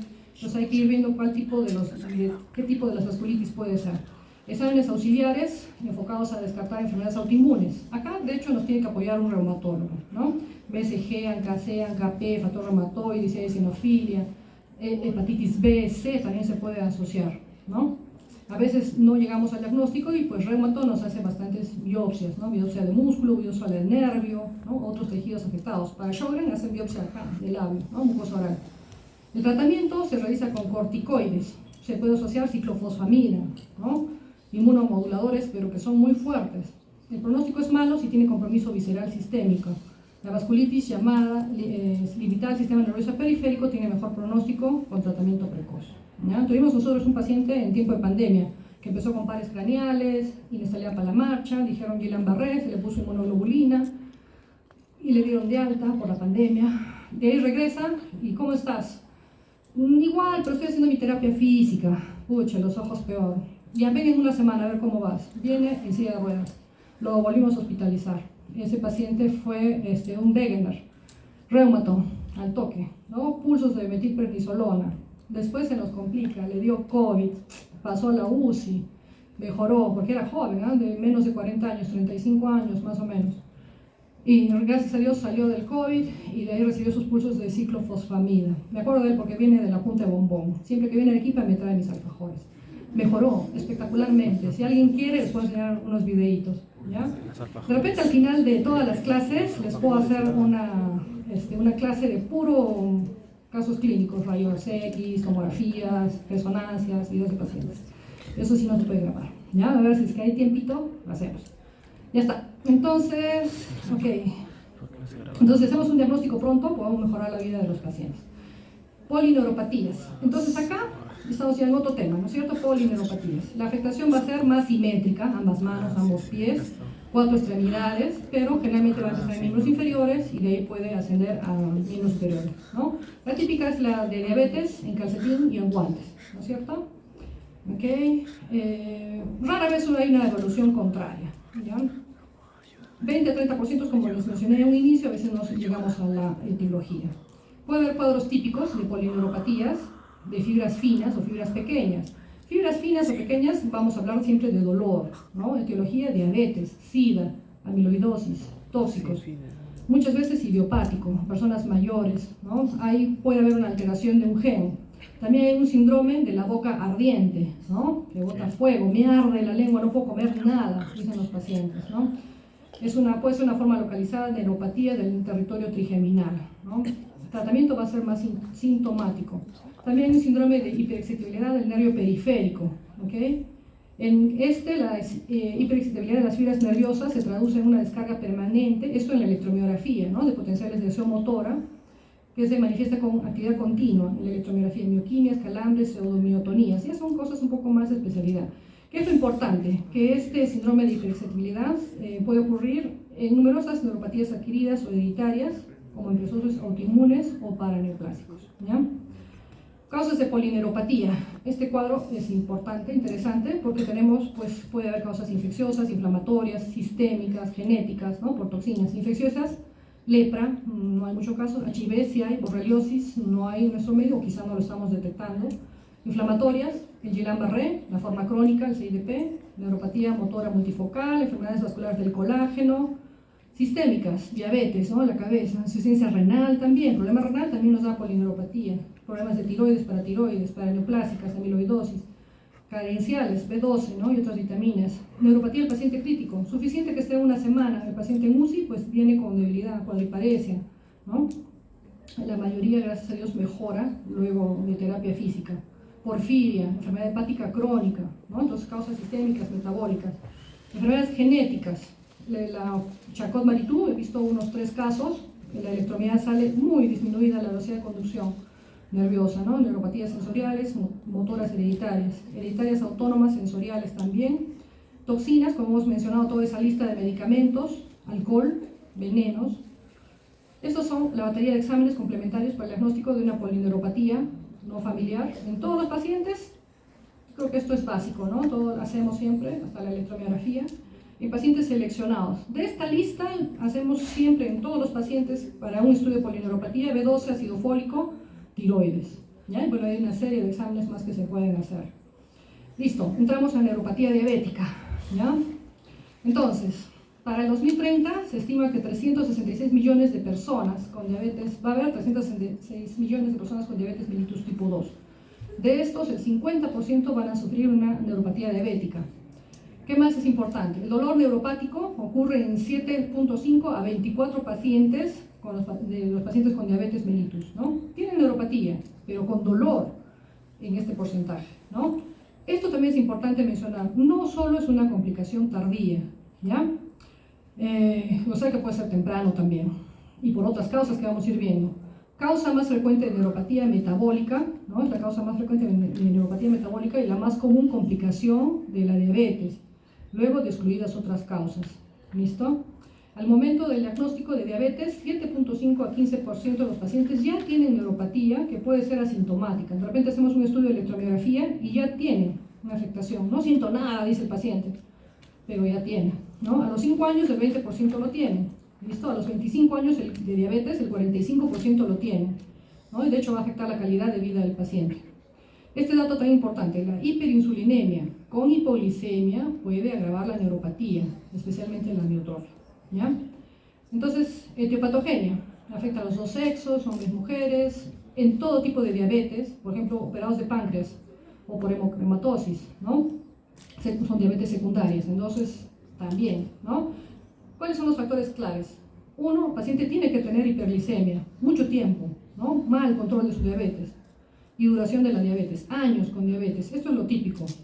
Y algo que están mencionando en las bibliografías es que no sea atribuible a otra causa, porque el que tenga diabetes no quita que pueda ser un Guillain-Barré o un CIDP o otras enfermedades, ¿ya? Entonces no atribuible a otra causa. Factores, edad avanzada, sexo masculino, un poco más, ¿no? A los dos sexos, pero más a los varones. Consumo de alcohol, tabaco, obesidad, dislipidemia. Esto tiene mucha importancia. Ahora, para tratar una neuropatía diabética tenemos que controlar también el tema de los lípidos. Talla alta, realmente no encontré, pero lo mencionan mucho. fenotipos como el HLA, DR3-4, genes implicados NINJ2, que tiene que ver con la regeneración neuronal, DISC2, el CLDN4, que tiene que ver con la funcionalidad del nervio. Hay pacientes que tienen años de diabetes mal controlada y no les da polineuropatía. ¿Le hacen la electromiografía? No me fastidia nada. Entonces tiene que ver también la parte genética, ¿no? Entonces hay un daño isquémico, es solamente la hiperglicemia, ambos mecanismos, ¿no? Coexisten, pero también la parte genética es importante. Hay una serie entonces de teorías, ¿no es cierto?, que nos que nos lleva a la afectación por el diabetes, ¿no?, de los nervios, la vía de los polioles y la exosamina, productos finales de glicosilación avanzada, ¿no? El estrés oxidativo, creo que esto es muy importante en muchas patologías, en muchas enfermedades neurodegenerativas. La isquemia, ¿no?, las mononeuropatías agudas del tercer par, por ejemplo, son isquémicas por microangiopatía, ¿no?, diabética. El rol de la reparación de las fibras nerviosas, pérdida de péptidos neurotróficos, factores de crecimiento nervioso, neurotrofina 3, factores de crecimiento endotelial, factor de crecimiento similar a la insulina. Entre todos los mecanismos de este esquema que encontré, pues tenemos la hiperglicemia, el tema de las dislipidemias, ¿no? Miren dónde confluyen todo. Aumento de estas especies de oxígeno reactivas, ¿no? Superóxido dismutasa, la glutatión catalasa, que van a estar muy aumentados en diabéticos. Todo confluye ahí, vía de poliolis, todo lo que le estaba mencionando. Entonces, acá nos va a llevar a que haya un estrés del retículo endoplasmático, un daño del DNA, disfunción mitocondrial, ¿no?, daño celular y axonal. ¿Listo? Todo va a confluir bastante ahí. ¿Qué es importante también recordar? La clasificación de la polineuropatía diabética. Hay distintas clasificaciones. Si ustedes revisan, hay la de Thomas, hay otra que dice si son síntomas simétricos o asimétricos, ¿no? Esta me pareció interesante, de un artículo del 2017 de la American Diabetes Association. Lo clasifican en neuropatía difusa, mononeuropatías, radiculopatías o poliradiculopatías y otras neuropatías diabéticas, ¿no? Acá en amarillito la más frecuente, la polineuropatía distal simétrica, ¿no es cierto?, en guantes, en calcetín, ¿ya? Pero puede haber también neuropatía de fibras pequeñas, neuropatía de fibras grandes o mixta, generalmente van a ser mixtas. Neuropatía autonómica, purita, que sea autonómica, un poco difícil, pero tenerla en mente, ¿no es cierto? Vamos a ver luego los síntomas. Mononeuropatía de nervios craneales o nervios periféricos aislados, mononeuropatías múltiples, radiculoplexopatías, ¿no? Van a tener algunas características, voy a mencionarles algunas. La más frecuente es la polineuropatía distal simétrica, común, lenta progresión, prominentemente sensitiva, pérdida sensitiva a los dedos, ¿no?, y los pies, ¿no?, principalmente. Tienen síntomas negativos y positivos.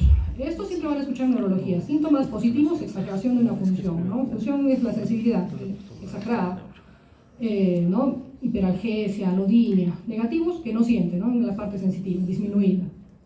Dolor leve a moderado, 25% de este tipo va a ser severo y peor por las noches, ¿ya? Por la noche me desespero, me duele demasiado. Los pacientes vienen llorando con el dolor que tienen estos pacientes, ¿ya? Afecta fibras pequeñas y grandes, ambas. El compromiso motor es subclínico al inicio, pero conforme va avanzando la enfermedad, pues va a ir provocando que haya debilidad. Vienen ya pacientes mayorcitos hasta en silla de ruedas, primero usando un bastón, luego viene un caminador, y va pasando el tiempo y vienen en silla de ruedas, ¿no? Este es un cuadrito para recordar la función de las fibras grandes y de las fibras pequeñas, los síntomas, ¿no es cierto? Pero recordar principalmente que en las fibras pequeñas el dolor es lo más característico, dolor intenso, quemante, como descarga eléctrica, ¿no? Entonces, las neuropatías de fibras pequeñas, la debilidad no es lo prominente, el prominente es el dolor, ¿no es cierto? Quemazón, descargas, lo que hemos estado mencionando, hipoestesia, sensibilidad reducida al frío, alodinia, cambios vasomotores, palidez, rubor alternante, como un moteado vamos a ver en los pies. Reflejos y fuerza pueden ser normales, ¿no es cierto? A veces no le creemos, ¿no? Me arde, me queman los pies, ya estoy desesperado. Lo examinamos, incluso los reflejos pueden estar normales, ¿no? Puede haber algún grupo de pacientes que tienen síntomas negativos. Estos pacientes van a tener riesgo de caídas por afectación del sistema propioceptivo y los reflejos espinales. La electromiografía va a ser negativa. Se solicita el test sudomotor y se puede hacer biopsias de la piel. En nuestro medio no lo hacemos, ¿ya? Este otro tipo, neuropatía caquéxica diabética. Miren este pobre hombre, ¿no? Muy adelgazado, caquexia, ¿no es cierto? Caquexia diabética. Se asocia a un mal control de la glucosa. Puede verse en diabetes tipo 1 y tipo 2, más en mayores, varones, ¿no es cierto? Van a tener una pérdida de peso inexplicada, con una neuropatía muy dolorosa, simétrica, proximal, troncal. Por eso la imagen, para que se acuerden, ¿ya? ¿Qué más? Puede haber compromiso autonómico, no responde muy bien a los medicamentos, va a mejorar cuando sube o gana peso, se asocia a depresión y va a mejorar, ¿no? Es reversible con un control adecuado de la diabetes. La radiculoplexoneuropatía lumbosacra y cervical. Resalto lumbosacra porque es la más frecuente, diabética, conocida también como amiotrofia diabética, rara, afecta a más de 50 años, puede haber compromiso autonómico, ¿no? Es frecuente en pacientes con diabetes tipo 2, incluso antes del diagnóstico de diabetes, pero no se relaciona con el control de diabetes o tiempo de enfermedad. Inicia con un dolor en la cadera, ¿no? De repente. La cadera, el muslo, se va a difundir a todo el miembro inferior y unilateral, pero después puede pasar al otro miembro, ¿no? Luego va a aparecer la debilidad y la atrofia, como vemos en esta imagen, ¿no? Una pierna adelgazada, ¿no? Puede ser luego bilateral, lamentablemente, y después puede pasar a ser cervical, ¿no? Entonces, se puede estabilizar, hacia el año y medio puede mejorar, pero como les dije, a veces no mejoran del todo, puede haber un pie caído, ¿no? Acá les mencioné, también pasa a los brazos y en la electromiografía pues va a haber procesos multifocales del plexo, raíces y nervios lumbosacros y o cervicales. En la resonancia podemos encontrar captación de contraste en las raíces. Y el líquido cefalorraquídeo puede mostrar aumento de proteínas y celularidad normal, como una disociación albúmina citológica que hay en el Guillain-Barré. Podría haber, ¿no? Pero es discutible el tratamiento con inmunoglobulinas que solemos dar al Guillain-Barré. Ahora, miren, neuropatía asociada a hipoglicemia e hiperinsulinemia. En estados crónicos de hiperinsulinemia, ¿no es cierto? Por ejemplo, un tumor, un insulinoma, pacientes van a tener hipoglicemias frecuentes, prolongadas. Entonces, una hipoglicemia también te puede dar neuropatía. Entonces, el endocrinólogo no nos puede bajar demasiado brusco tampoco la glucosa, ¿no es cierto? Hay que tener cuidado. Entonces, acá el paciente va a tener padecencias distales, hallazgos físicos aparentemente mínimos, pero luego puede aparecer un compromiso motor distal. Neuropatía inducida por el tratamiento de diabetes o neuritis. Y esta se va a presentar en forma aguda y el dolor va a ser severo, distal también, ¿no? Lo que les decía, precipitada por el rápido control de la glicemia en un paciente previamente mal controlado. ¿Ok? Entonces hay dolor severo, hiperalgesia, alodinia. Pero va a mejorar con el tiempo con un buen control de la glucosa. Eso va a ser en un tiempo de 1 año aproximadamente. Ya, esto también es importante, neuropatía autonómica en el paciente diabético. Tiene gran impacto en la mortalidad y en la morbilidad del paciente. La CAN de las siglas en inglés, ¿no es cierto? Cardiac Autonomic Neuropathy, ¿no? Neuropatía autonómica cardíaca. Es la más importante de las neuropatías autonómicas. Se asocia a 2 a 5 veces mayor riesgo de muerte, ¿no es cierto? El paciente va a tener arritmias, infartos silentes, ¿no? De pronto, no tiene ni síntomas ni dolor de pecho y el paciente está teniendo un infarto, ¿no? Taquicardias, hipotensión ortostática, ¿no? Me mareo, me siento que me voy a desmayar, ¿no? Los pacientes presentan palpitaciones, intolerancia al ejercicio. Ahí sí estamos fritos, porque ¿qué indicamos al paciente como tratamiento muchas veces? Pues que haga ejercicio, que lleve una vida sana, ¿no? Entonces, pero el paciente que tiene una neuropatía autonómica cardíaca, pues va a tener intolerancia al ejercicio, ¿no? Me voy a desmayar, no puedo hacer ejercicio. ¿Qué más? Anormalidades pupilares, disfunción eréctil, gastrointestinales, hay un cuadrito luego, ahí lo vamos a ver, ataxia, inestabilidad también. Factor de riesgo, tiempo de enfermedad. A más años de enfermedad y si es diabetes tipo 1, mayor riesgo de neuropatía autonómica, ¿ya? También por disfunción autonómica hay una disrupción del flujo sanguíneo microvascular. Eso nos va a llevar a sequedad de la piel, hipohidrosis, fisuras, infecciones de la piel, pie diabético, úlceras, amputaciones, ¿no? Este es el cuadrito que les mencionaba, neuropatía autonómica, cambios digestivos, disfunción esofágica, gastroparesia, diarrea nocturna o estreñimiento, incontinencia fecal. Metabólicas, hipoglicemia inadvertida. Antes se me baja la glucosa, me da sudoración, ya sé que se me está bajando la glucosa, pero ahora ni cuenta se da el paciente, ¿no? Hay una prueba, pobre respuesta a la hipoglicemia. Sudomotora, vasomotora, anhidrosis o intolerancia al calor, piel seca, edema, alteraciones vasomotoras, ¿no? Tienen riesgo de pie diabético. Cardiovasculares, lo que hemos estado mencionando. Problemas neumológicos, también apnea, hipopnea, geniturinaria, vejiga neurógena, disfunción eréctil, eyaculación retrógrada, dispareunia. Entonces, con esto hay que asustarlos un poco a los pacientes varones diabéticos, ¿no es cierto? Si no te cuidas, ya sabes, ¿sí o no? Ya, ahora, otras neuropatías diabéticas, oftalmoparesias diabéticas. Se inician en forma aguda con dolor ocular, paresias oculomotoras y tosis palpebral, ¿no? Como vemos aquí, se asocia a isquemia microvascular. En los pares craneales se habla de esta teoría más que de la hiperglicemia en sí, ¿no? Sino un problema microvascular. Frecuente entonces, ¿qué par estaría acá tomado? Tosis palpebral. Si le abro el ojo, su ojito va a ser hacia afuera, ¿no? El tercer par craneal. Luego el cuarto, el sexto, el séptimo. Compromiso pupilar es frecuente, ¿no? Por el tema autonómico. Tienden a mejorar por completo. En 3 a 6 meses va a mejorar el paciente, ¿ya? Pero cuidado, ¿ah? Esto les voy a preguntar. Miren, un tercer par craneal completo, con tosis palpebral, con dilatación de la pupila, hay que descartar una aneurisma de la arteria comunicante posterior. Ya no se van a olvidar, porque las oftalmoparesias pueden ser parciales y completas del tercer par. ¿Listo? Entonces, un tercer par completo, con caída completa del elevador del párpado, ¿no? Del párpado, que el ojo esté hacia afuera porque está predominando el sexto par, y una pupila dilatada, es obligado a descartar aneurisma de la arteria comunicante posterior. ¿Ya? No se olviden. Ahora, neuropatías compresivas, ya hemos mencionado, túnel del carpo, cubital a nivel del codo, son frecuentes y hay que tratarlas como si no fueran diabéticos, ¿ya? Principalmente el túnel del carpo. Miembros inferiores, neuropatía del nervio peroneo común, ya hemos visto todo eso. Si hay mononeuropatías múltiples, se ven diabetes, pero primero pensar en vasculitis, ¿ya?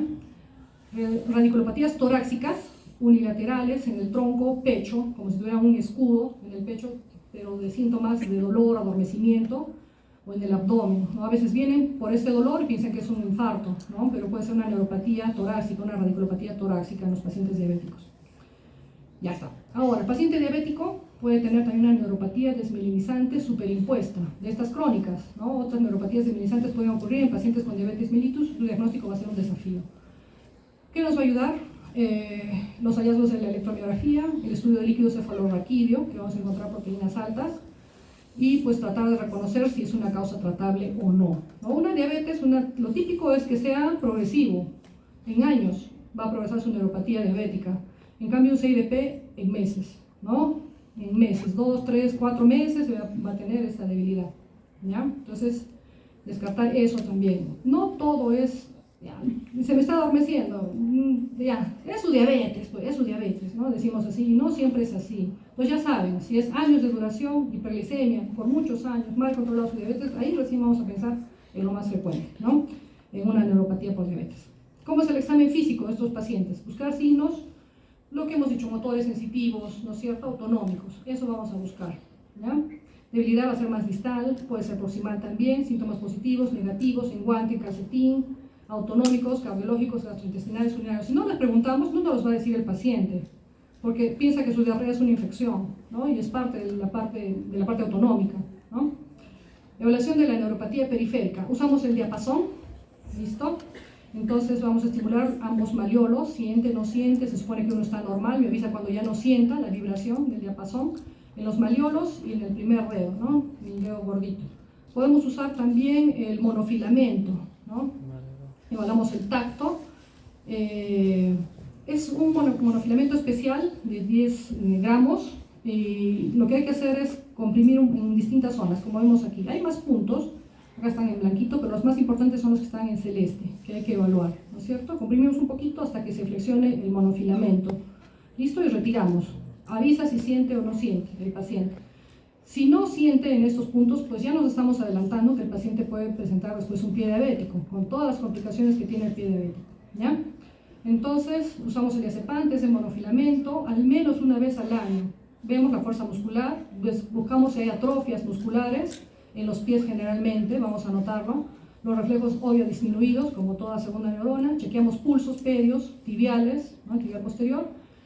Hay que examinar bien los pies, resequedades, si hay hongos, ¿no? Fisuras, ¿no?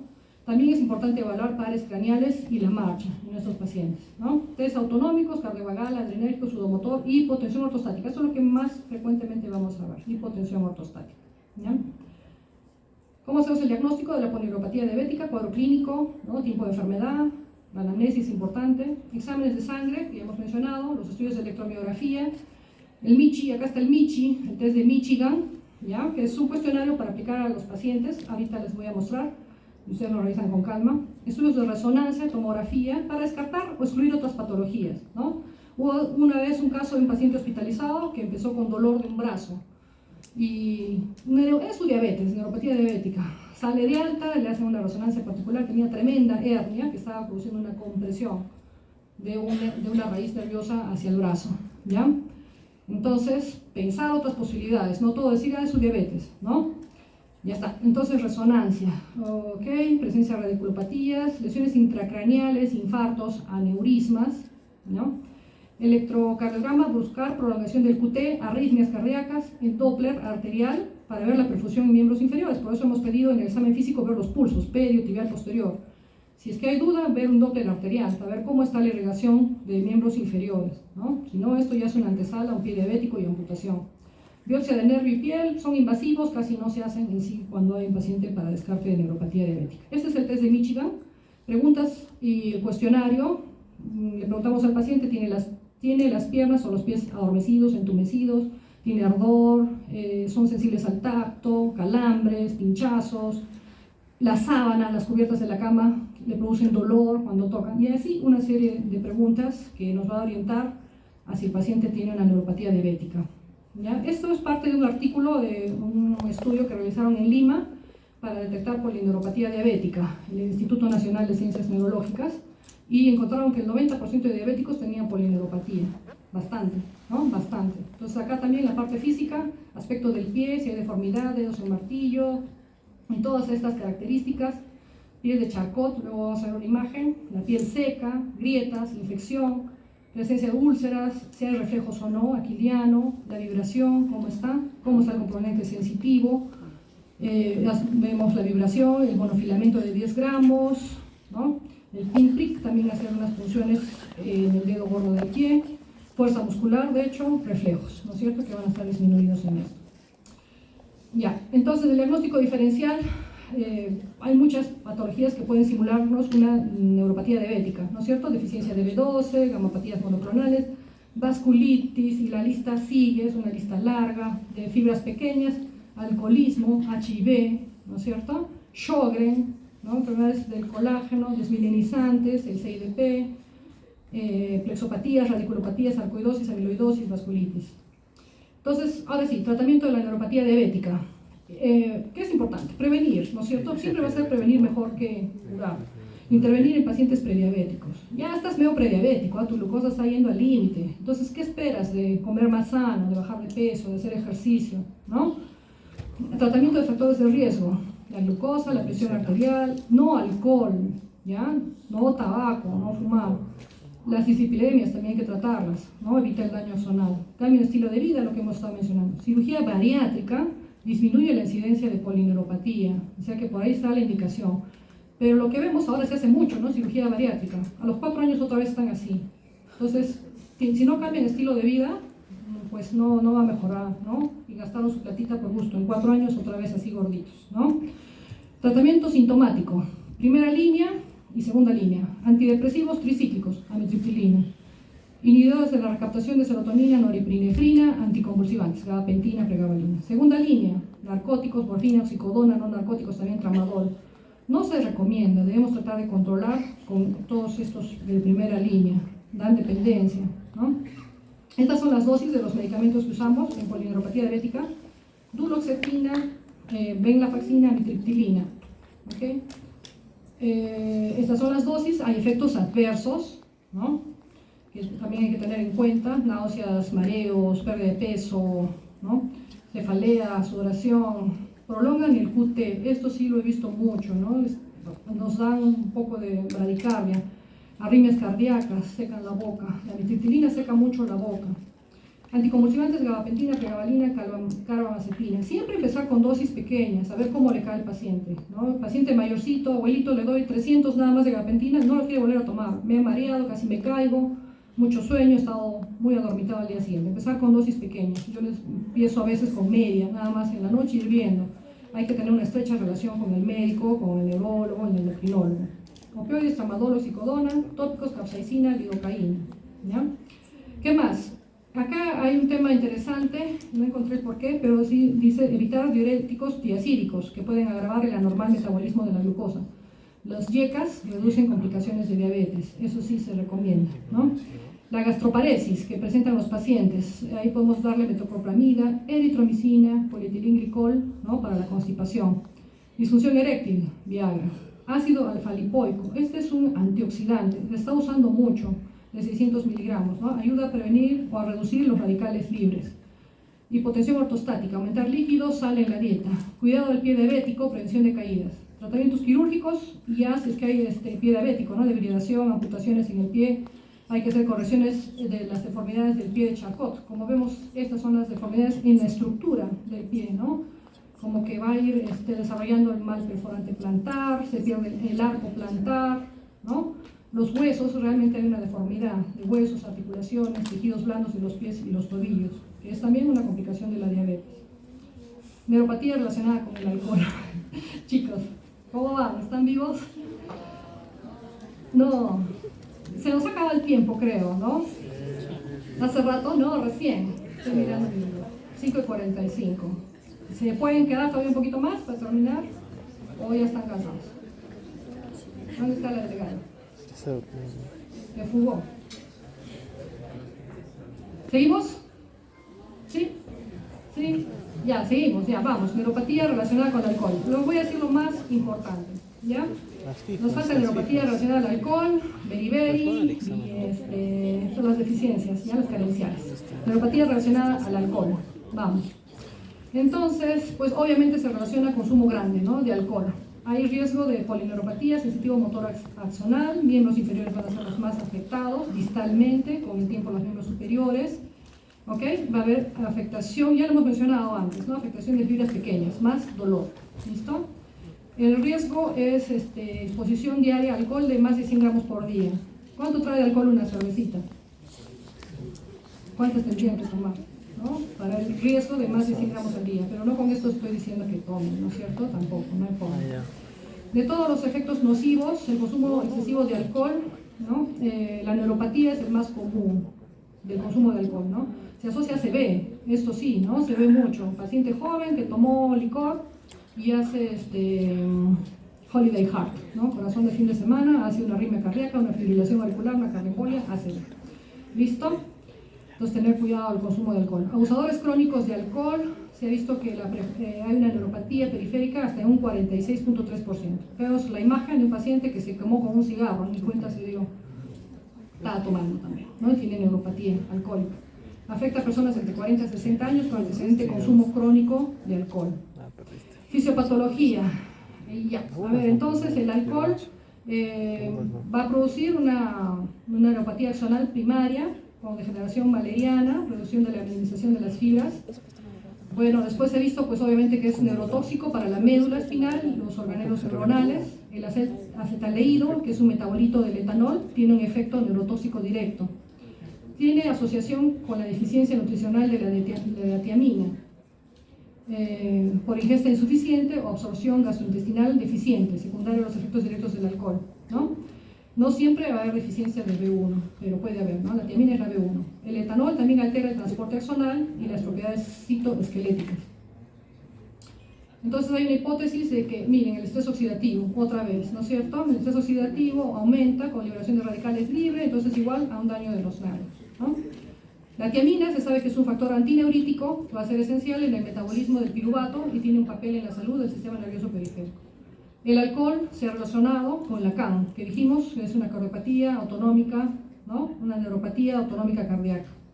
Varias neuropatías craneales, incluso neuropatía óptica, y ahí está la visión en juego, ¿no? Neuropatía del nervio vago, ¿no? Que hemos visto también cuando hemos hablado del vago, el alcoholismo, ¿no? La disfagia. Ahora, ¿qué más? Los síntomas de la neuropatía alcohólica son de lenta progresión, meses. Disminuye la sensación de vibración o la estimulación por pinchazo. También tiene distribución en guante o calcetín. ¿Ya? Todo lo que hemos hablado respecto a la parte sensitiva, sensación térmica proprioceptiva va a estar afectada, va a haber debilidad en la dorsiflexión del pie, del dedo del pie. ¿Okay? Atrofia intrínseca de los músculos del pie, se le ven adelgazados, los tendones van a estar más marcados, ¿no? Hay ataxia para la marcha, el steppage, el pie caído, va a haber caídas frecuentes también. Los reflejos van a estar disminuidos. Puede haber afectación del nervio laringio o recurrente o vago, ¿no? Laringio recurrente o vago. Entonces, ronquera, voz débil, disfagia, disfonía. Disfunción autonómica también puede haber en estos pacientes. Hipotensión ortostática, impotencia sexual, hipotermia, sudoración excesiva, plantas, manos. Otras manifestaciones típicas del consumo de alcohol, ¿no? Asitis, cabeza de medusa, la contractura del Dupuytren, como vemos en la imagen de aquí, eritema palmar, ginecomastia, la ictericia, ¿no? Estos son los exámenes auxiliares en lo que es para evaluar una neuropatía por alcohol. Perfil bioquímico hepático a la cabeza, glucosa, hemoglobina glicosilada, descartar enfermedad renal crónica con la creatinina, hacer un dosaje de tiamina, de vitamina B12, de ácido fólico. Esto en todos los pacientes que consumen alcohol. En pacientes seleccionados también podemos buscar toxicidad de metales pesados, plomo, velocidad de sedimentación lobular, descartar afecciones inflamatorias, ¿no? Con la BSG, HIV, SIDA, ¿okay? La radiografía de los pies, buscar artropatía distal. ¿Okay? La electromiografía también nos va a ayudar para ver el grado de afectación, sensitiva, motora. El reflejo H es algo característico que va a estar ausente. Es una prueba dentro de la electromiografía con amplitud reducida, latencia aumentada en más del 50% de los pacientes. La latencia para el reflejo H es de 34. Cuando es mayor a este, entonces puede ser sugerente de neuropatía en un paciente que toma alcohol.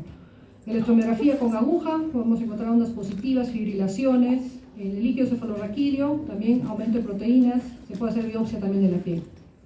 Diagnóstico diferencial, ELA, esclerosis lateral amiotrófica, deficiencia de tiamina, la plexopatía diabética lumbosacra, también el diagnóstico diferencial, neuropatía diabética, polineuropatía inducida por el disulfiram, ¿no? Se da en uno de 15.000 pacientes, es un tratamiento para que dejen de tomar, ¿no? Los pacientes. Deficiencia de folato de B12, neuropatía múltiple. ¿Qué más? En cuanto al tratamiento, obvio, dejar de tomar el alcohol, ¿no es cierto? Nutrición adecuada, suplementos de vitamina B, terapia física, ¿ok? Eso es lo que vamos a hacer con estos pacientes, mejorar con el rango de movimientos, estiramientos. Después, miren esto dato, paciente que está con una cirrosis alcohólica, ya le haremos un trasplante hepático, pero una contraindicación es si tiene una neuropatía severa, ¿no? Es un criterio de exclusión para el trasplante. Ortesis también se va a usar en estos pacientes que tienen el pie caído, ¿no? Para prevenir caídas también, mejorar la marcha. Medicación como en otras neuropatías, gabapentina, mifetilina. Ok, morbimortalidad, el consumo crónico de alcohol se ha relacionado con daños en órganos terminales de múltiples sistemas. Ok, acá el cerebro, la encefalopatía de Wernicke, ¿no? La psicosis de Korsakoff y va a haber ataxia cerebelosa también. La encefalopatía de Wernicke tiene una triada, ¿alguien lo recuerda? De Wernicke. La de Korsakoff ya es la demencia, ¿no? La psicosis. Wernicke es... a ver, ¿alguien por ahí? Oftalmoplejía, ataxia y el deterioro también cognitivo, ¿no? Corazón, también puede haber una miopatía cardíaca y neuropatía autónoma, páncreas, vesícula biliar, hígado, cirrosis, ¿no? Nervios periféricos también más afectados, muerte por insuficiencia cardíaca o hepática, complicaciones, caídas, lesiones térmicas, quemaduras, úlceras por presión. Pero miren, sin embargo, dejas de tomar y vas a mejorar, ¿ya? Suele ser bueno después de dejar de beber. Polineuropatías carenciales, vamos, beriberi, deficiencia de tiamina o vitamina B1, ¿no es cierto? Se va a dar por la falta de pirofosfato de tiamina, que es la forma activa, ¿ya? Acá vamos a tener dos formas clínicas, el beriberi seco y el beriberi húmedo. Beriberi seco, vamos a tener paciente con encefalopatía de Wernicke-Korsakoff, ¿ya?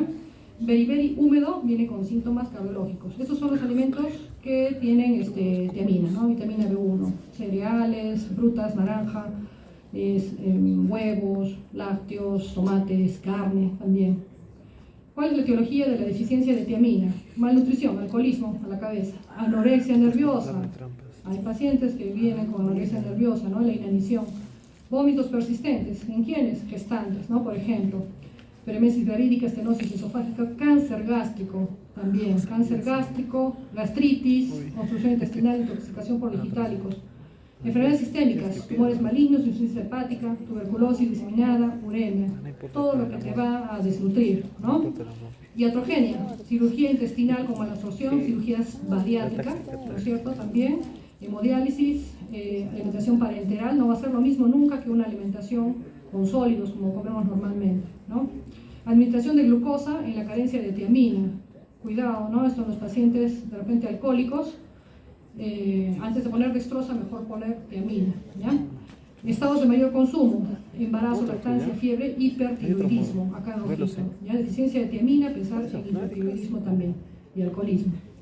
Entonces les mencioné dos formas clínicas, el beriberi seco, el beriberi húmedo, ¿ya? El beriberi seco, paciente tiene el Wernicke-Korsakoff, ¿no? Mala memoria, irritabilidad, va a tener alteraciones del sueño, parestesias bilaterales simétricas de las extremidades inferiores, como vemos en la imagen, dolor ardiente, calambre muscular, pacientes muy adelgazados, no tienen reflejos patelares o aquilios, mucha atrofia muscular, caída del pie también, ¿ya? Entonces acá, como una polineuropatía, adelgazado y Wernicke-Korsakoff, ¿no? Síntomas cardiovasculares y gastroenterológicos, beriberi húmedo. Paciente tiene, obviamente, síntomas cardiológicos, taquicardia, dolor de pecho, presión de pulso amplia, insuficiencia cardíaca, ortopnia con y sin edema, ¿no es cierto? Edema. Piel caliente debido a la vasodilatación, hipotensión y shock. Ahí sí hay que tirarnos a estudiar, ¿no? El paciente, ¿por qué se está chocando? ¿Por qué está hipotenso? Y mejoran mucho, como vamos a ver cuando le damos lo que le falta, ¿no? Que es la tiamina. Síntomas gastroenterológicos, anorexia, malestar abdominal, estreñimiento, disfagia, ¿ya? También se está mencionando un beriberi infantil que se va a dar de 2 a 4 meses de edad en mamás que dan de lactar o que tienen deficiencia de tiamina. Estos bebés pueden tener insuficiencia cardíaca congestiva, afonía, un llanto característico, ¿no? Ausencia de reflejos y hepatomegalia.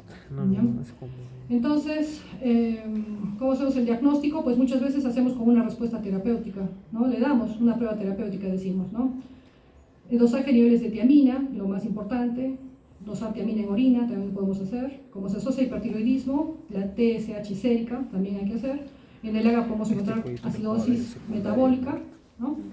Troponina I, troponina T elevada, se asocia a insuficiencia cardíaca congestiva. En los bebés, una ecografía transfontanelar, cuando todavía está abierta la fontanela, ¿no? Entonces puede haber una hipercogenicidad en los ganglios basales. Tiene una especificidad del 92% y una sensibilidad del 71%. Tratamiento. En casos sospechosos de deficiencia de tiamina, administración inmediata de tiamina parenteral. Dosis recomendada 50 miligramos.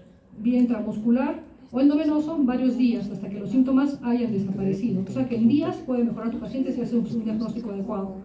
Mantenimiento 2 a 5 miligramos por día y oral. Seguimiento a pacientes alcohólicos o en rehabilitación hay que hacer, ¿no? Monitoreo de la función cardíaca, seguimiento a las embarazadas con deficiencia de tiamina hasta el parto, seguimiento de hipertiroideos, UCI para miocardiopatías avanzadas. ¿Ya? Entonces el tratamiento va a mejorar mucho a los pacientes y el pronóstico va a ser bueno, suele ser bueno, excepto si ya estamos frente a un Korsakoff ya establecido, con psicosis, demencia, ¿no? Y va a ser irreversible el daño ocasionado. Beriberi húmedo, mejoría clínica dentro de las 12 horas de tratamiento. Normalización de la función y el tamaño del corazón en 1 o 2 días. Rapidísimo, ¿no? Si le damos el tratamiento. Ya, listo. Deficiencia de vitamina B12. A ver, se manifiesta con síntomas neurológicos. Acá va a ser mixto, ¿ya chicos? Primera neurona y segunda neurona. Esta va a ser la única, ¿ya? Va a haber síntomas de primera y segunda neurona. Cerebro, médula, nervios periféricos. Va a tener síntomas gastrointestinales y anemia, ¿no? Entonces se llama el síndrome de degeneración combinada subaguda de la médula. Va a haber un síndrome así relacionado a la vitamina, déficit de vitamina B12. Recordemos que el requerimiento para un adulto es de 2 microgramos por día. Se ha visto que alrededor del 10% de las personas mayores están en situación de falta de vitamina B12. En los pacientes con SIDA, HIV, también tienen deficiencia de B12. La deficiencia por mala absorción se desarrolla en 2 a 5 años. No es rápido, no es de un momento a otro, es poquito a poco que se va a ir consumiendo, ¿no? Sus reservas. El depósito principal de vitamina B12 va a estar en el hígado. De etiología, la mayor parte va a ser por defectos en su absorción, enfermedades autoinmunes, por autoanticuerpos frente a las células parietales del estómago o frente al factor intrínseco. Entonces acá es importante recordar que medicamentos pueden llevarnos a la deficiencia de vitamina B12, ¿no? Los inhibidores de la bomba de protones reducen la absorción de cianocobalamina y de cobre. La metformina también reduce los niveles de B12. Acá están los alimentos que contienen más vitamina B12. Pescado, carnes, huevo, ¿no es cierto? Marisco. ¿Ok? Pescadito ahí también. Fisiología de la absorción de la vitamina B12. Es realmente complejo y bastante largo. Pero luego de la ingestión, el pH ácido del estómago libera la cobalamina y otras proteínas de la dieta. O sea que tener un pH ácido es bueno, nos ayuda, pero si tomamos hasta de por gusto omeprazol, entonces pues eso nos va a llevar también a una deficiencia de B12, ¿no? Entonces forman un complejo con una glicoproteína, va a pasar por el duodeno y yeyuno, donde los péptidos, las peptidasas pancreáticas liberan la cobalamina. La cobalamina luego se va a unir al factor intrínseco, segregado por las células parietales del estómago y se absorbe a través de un transporte con receptores específicos de la mucosa del vídeo terminal. La cobalamina circula unida a 3 proteínas transportadoras, las transcobalaminas. Solo la que va unida al tipo 2 es captada por los receptores celulares. ¿Ya? Entonces la tipo 2 es la importante. Internalizada en la célula y transformada en metilcobalamina o adicilcobalamina, que son sus formas activas. La metilcobalamina es un cofactor indispensable de la metionina sintetasa, que transforma la homocisteína en metionina. ¿Ya? Entonces, esta reacción relaciona la vitamina B12 con el metabolismo del ácido fólico y la síntesis del ADN. La metionina es esencial también para la formación de colina y fosfolípidos, con colina. ¿Eso dónde está? En las membranas neuronales, si recuerdan, ¿no es cierto? Entonces puede condicionar efectos en la síntesis de la mielina y la clínica neurológica. ¿Ya? Okay. Entonces, ¿cuál es la etiología de la carencia de la cianocobalamina? Defectos nutritivos, por ejemplo, vegetarianos, en pacientes mayorcitos que no llevan una dieta adecuada, defecto del factor intrínseco, genético, gastritis atrófica, carcinoma de estómago, gastrectomía, enfermedades autoinmunes también, ¿no? Anemia perniciosa también, malabsorción intestinal, recesión ileal, sprue, enfermedad de Crohn, pancreática, consumo de vitamina B12. ¿Por qué se consume demasiado en nuestro organismo? Por un parásito, Diphyllobotrium latum, sobrecrecimiento bacteriano en una asa ciega. Eso va a llevar a que se consuma demasiado la B12. Fármacos también, como hemos mencionado, omeprazol, la metformina, colchicina, ¿no? Fenitoína también. Intoxicación por óxido nitroso, defecto congénito de la transcobalamina 2 que habíamos mencionado. Incremento de necesidades también es una causa de deficiencia. Por ejemplo, en el embarazo, alcoholismo crónico y cirrosis hepática. Entonces, ¿cómo es la clínica? Vemos aquí trastornos hematopoyéticos, ¿no es cierto? Ya es conocido la anemia megaloblástica y la púrpura trombocitopénica, aunque este es un poco raro, ¿no? Hay que investigar si es que hay anemia en el paciente. También vemos alteraciones del tracto digestivo, glositis. Vemos la mucosa desapilada, atrofiada en la lengua de estos pacientes, algo amarillenta en los bordes, pero no es ictericia, sino es deficiencia de dos, ¿no? En el tubo digestivo también puede haber inflamación y otras mucosas, como la vagina, ¿no? Puede haber vaginitis. Y aquí lo interesante, trastornos del sistema nervioso central y el sistema nervioso periférico. Puede haber parestesias distales de inicio en los pies, luego va a subir a los miembros superiores, ¿no? Y por lesión cordonal posterior de la médula llega a afectar al tronco, ¿no? Con un nivel sensitivo que va ascendiendo desde el bajo oriente hasta el tórax, ¿no? Signo de Lermit. Eso han visto en esclerosis múltiple. ¿Se acuerdan cómo es el signo de Lermit? Así, flexiona y como que uno siente como unos rayos hacia los brazos. ¿Se acuerdan? El signo de Lermit, ¿no es cierto? Va a tener signo de Lermit positivo. Después va a haber debilidad distal en las extremidades inferiores y también va a haber ataxia, pérdida de sensibilidad vibratoria, miembros inferiores.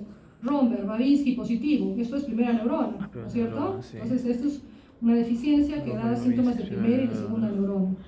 Trastorno mental, irritabilidad, apatía. Por eso en síndromes demenciales dosamos vitamina B12 también, ¿no? Síndrome confusional, demencia. Cuando ya la cosa está avanzada, ya si le demos mucha vitamina B12 no va a mejorar. Tiene que ser temprano. Afectación visual, afecta sobre todo la visión central y la distinción de los colores, ¿no? Entonces síntomas sensitivos, el tracto digestivo, la glositis, la lengua depapilada, la anemia megaloblástica tiene que ser, signos de primera neurona como la vi. Diagnóstico, hemograma, hemoglobina, vamos a ver, también hacemos el dosaje de vitamina B12, sérica, va a estar disminuida, esto cuidado, porque ya cuando lo vemos es de 200 hasta 900, generalmente en los laboratorios, si está en 300 ya considéralo deficiencia, no esperemos que llegue a estar por debajo del valor normal, ¿ya? Esos rangos bajos no patológicos, ¿no?